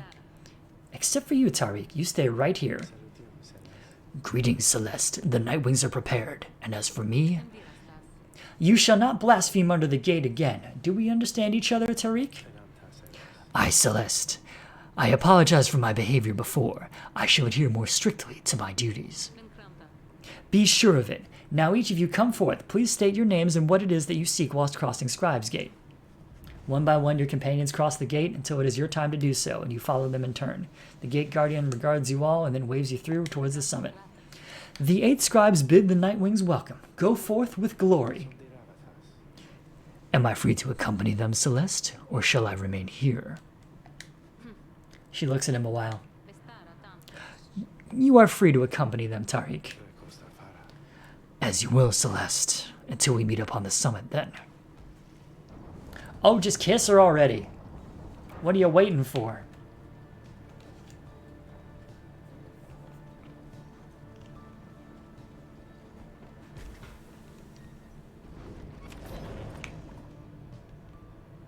Nobody there. Liberation rite time. Once more the time has come for the liberation rite, where one among you can go free if you prevail. Freedom is likewise at stake for your adversaries, the withdrawn. As your companions gather under the fall, awaiting the commencement of this vital rite, the lone minstrel finds you and regards you in his calm fashion. Night is falling. These moments prior to each commencement, I must admit they give me pause, knowing so much is at stake during the trial that is to come. Tell me something, would you, reader? To ease the waiting for us both. I have traveled far and wide, even beyond these lands. However, the Commonwealth I know only through word and song. I sometimes think on what life would be like out there. If you were not ensnared within this place and free to roam your country, what would you have done with all your days and years rather than striving here under the stars? Would I have tended the land as a farmer? Would I have sailed the seas? Would I have retired to the outskirts? Or would I have fought for freedom? I know my answer. Perhaps it was inevitable that you were to be cast into exile. You cannot abide the state of things within the Commonwealth. There is so much needing to be changed there. It seems then that you would face a greater challenge here than there than even here. Your Commonwealth, it sounds to be a country rather set upon its ways. Of course, this is the nature and ambition of the plan of which you are a part. May your actions here help bring about the future you desired on the other side. Just then the lone minstrel looks forth, and you see that it is time. The stars above, though faint, begin to burn.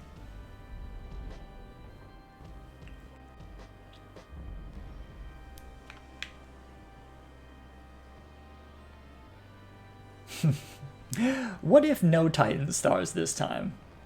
What if I don't care about leveling anybody else up anymore?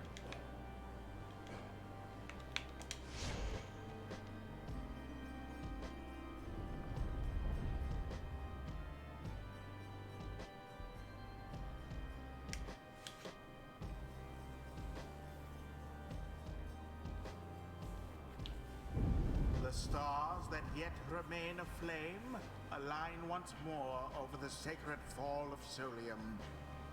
'Twas here that the 8 scribes ordained the glorious tradition in which you now participate. The glorious tradition which you and that instigator Volfred seek to undermine.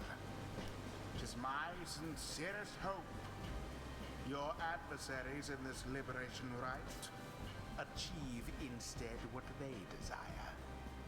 May the withdrawn quickly put out your pyre. I don't think you want them to win. Of all the teams, I don't think you want them to win. The pyres burn and each of the triumvirates is present and prepared. I concur.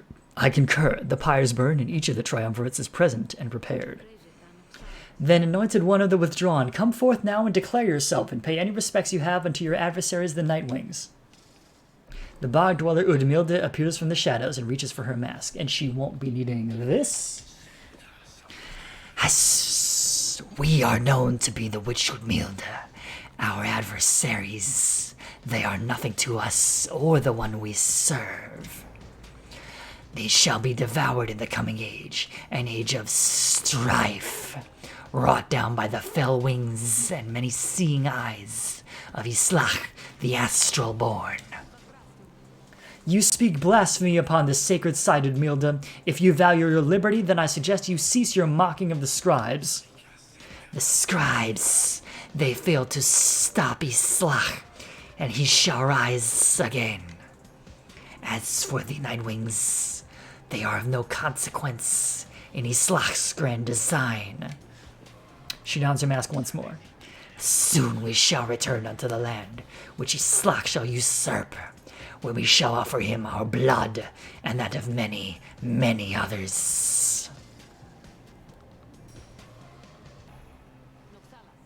Nightwings, on whose behalf shall you conduct this liberation rite? Choose quickly. May you heed your heart in making your choice, reader. I trust you are prepared to play the hymns with me, Tariq? Always, Celeste. Whom do you endeavor to return? Okay, we can send Jody, we can send Faye, or we can send Tizo. It's gotta be Jody. Sad to lose her, but is what it is. If that is your wish. Who shall be at her side? Volfred. Let us prevail on this night for you, Jodariel, and for the good of our ailing nation.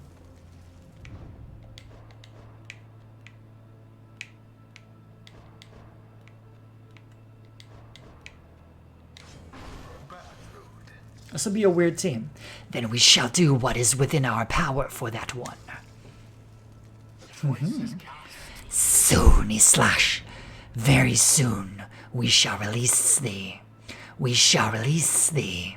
And as for thee, Nightwings, we have much in store for thee. Pleasant folks, right? Yeah.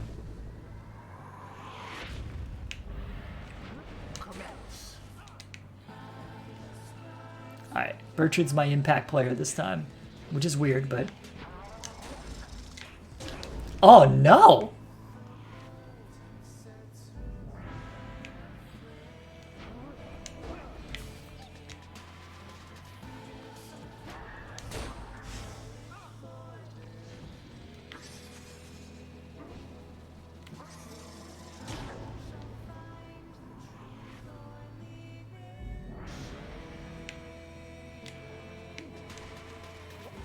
Oh, wow, what? Oh, they're very good. I didn't think they can close that kind of distance.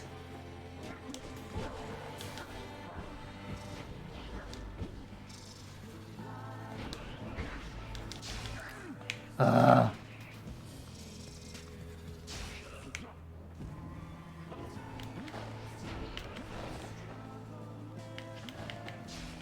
almost.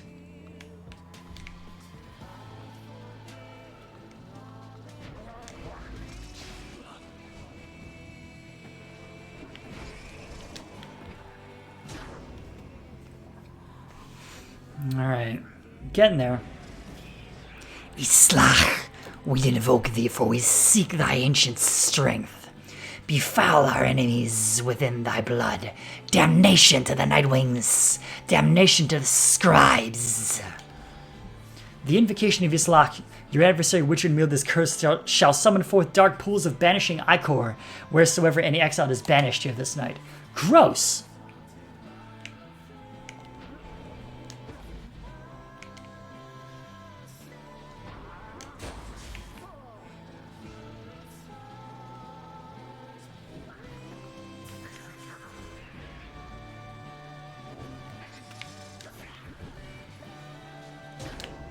Aw, boom.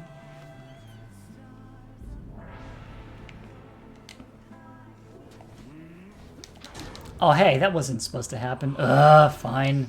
Whatever. Come on.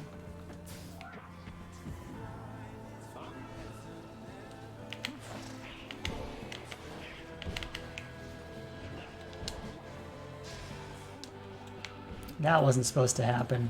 And who am I right now?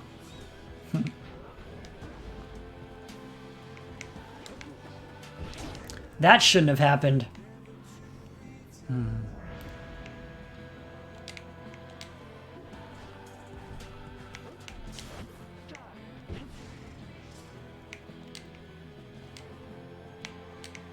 No, just select Bertrude for F's sake. My God.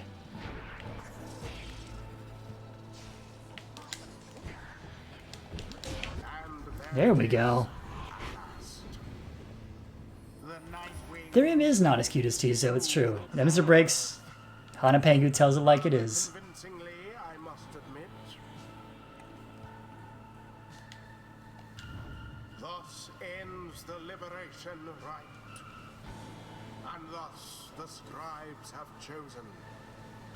The exile appointed by the Nightwings shall be free. Absolved of all misdeeds. Return to glory in the Commonwealth.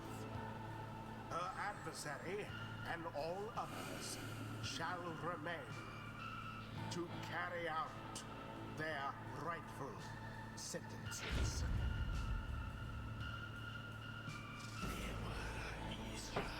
Know that this affront against Islach has been recorded, and his vengeance shall darken the skies.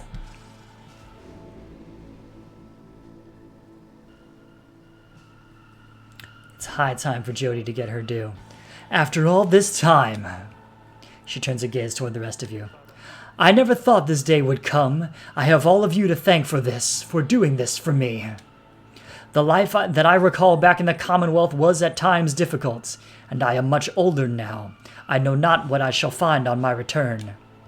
However, I know this, if that place still is like the Commonwealth I left so long ago, then I shall strive to make it better, for as long as I retain my strength and breath. You see her smile faintly as she disappears into the shimmer pool, though you can still hear her voice, though faintly now. Farewell then, reader, all of you, for now. Jodariel earned back her freedom. May she return in glory. Captain Jodariel. Perhaps the scribes are watching even now. Watching as their glorious tradition draws to a close.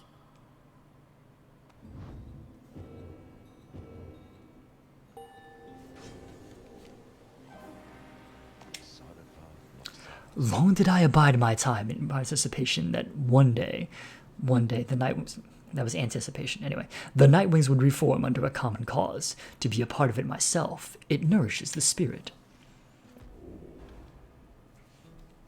Choose the mastery for Volfred.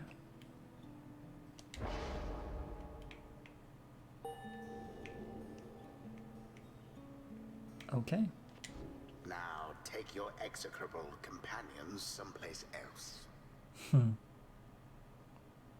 So what do we do now?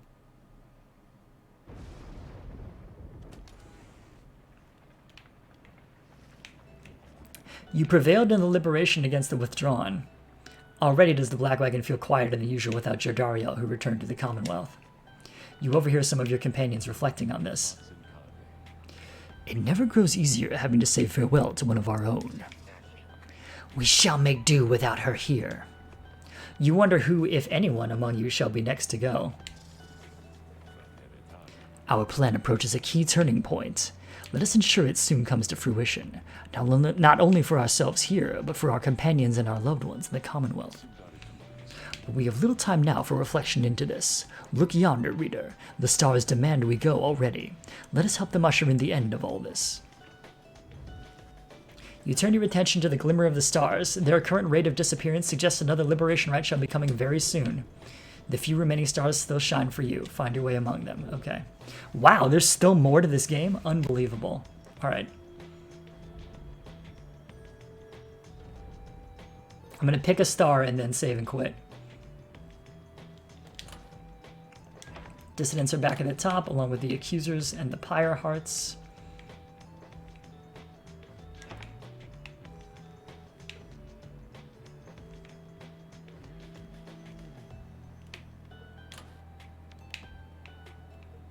The accusers are next, okay.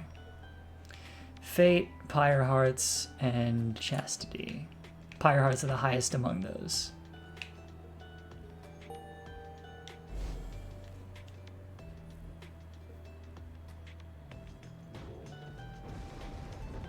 Now the stars bid you to return to the Glade of Lu, where you shall stand against the Pyre Hearts once again. Your adversary, Sir Deluge, likely knows the cycle of the rites is drawing to a close.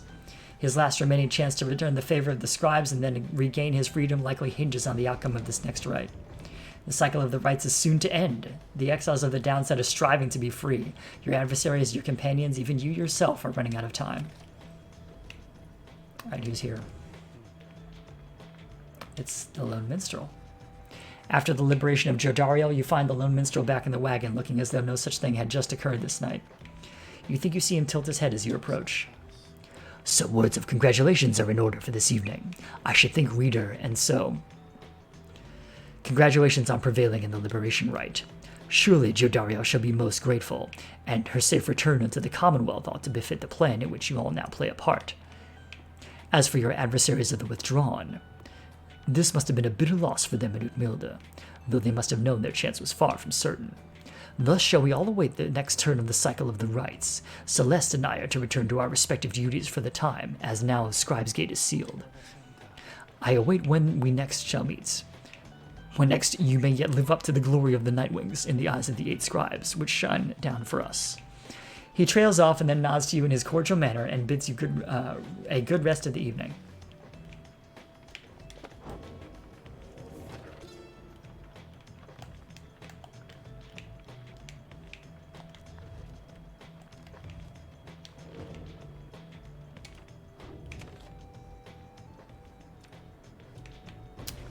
Alright, so that's where we leave off. I honestly thought that was going to be the end, but I guess there's one more round. I have to decide who's going to leave now. Maybe I can get Bertrude to leave, because I don't want to break up Tizo and Faye, but we'll see what happens. Alright. Thank you all for staying with me on this one. Thank you, Hana Pengu. Thank you to Paolo Vulcan. Thank you, Captain Kiarda. Thank you to my mysterious friend who doesn't have a Twitch account who tunes in every week. I appreciate all of you. I really enjoy being able to do this with you. This is a great fun time for me, and I hope you enjoy it too. And hopefully I'll be able to do this one more time next week, and then we'll close it out. All right. Until then, keep the fires burning. Take care.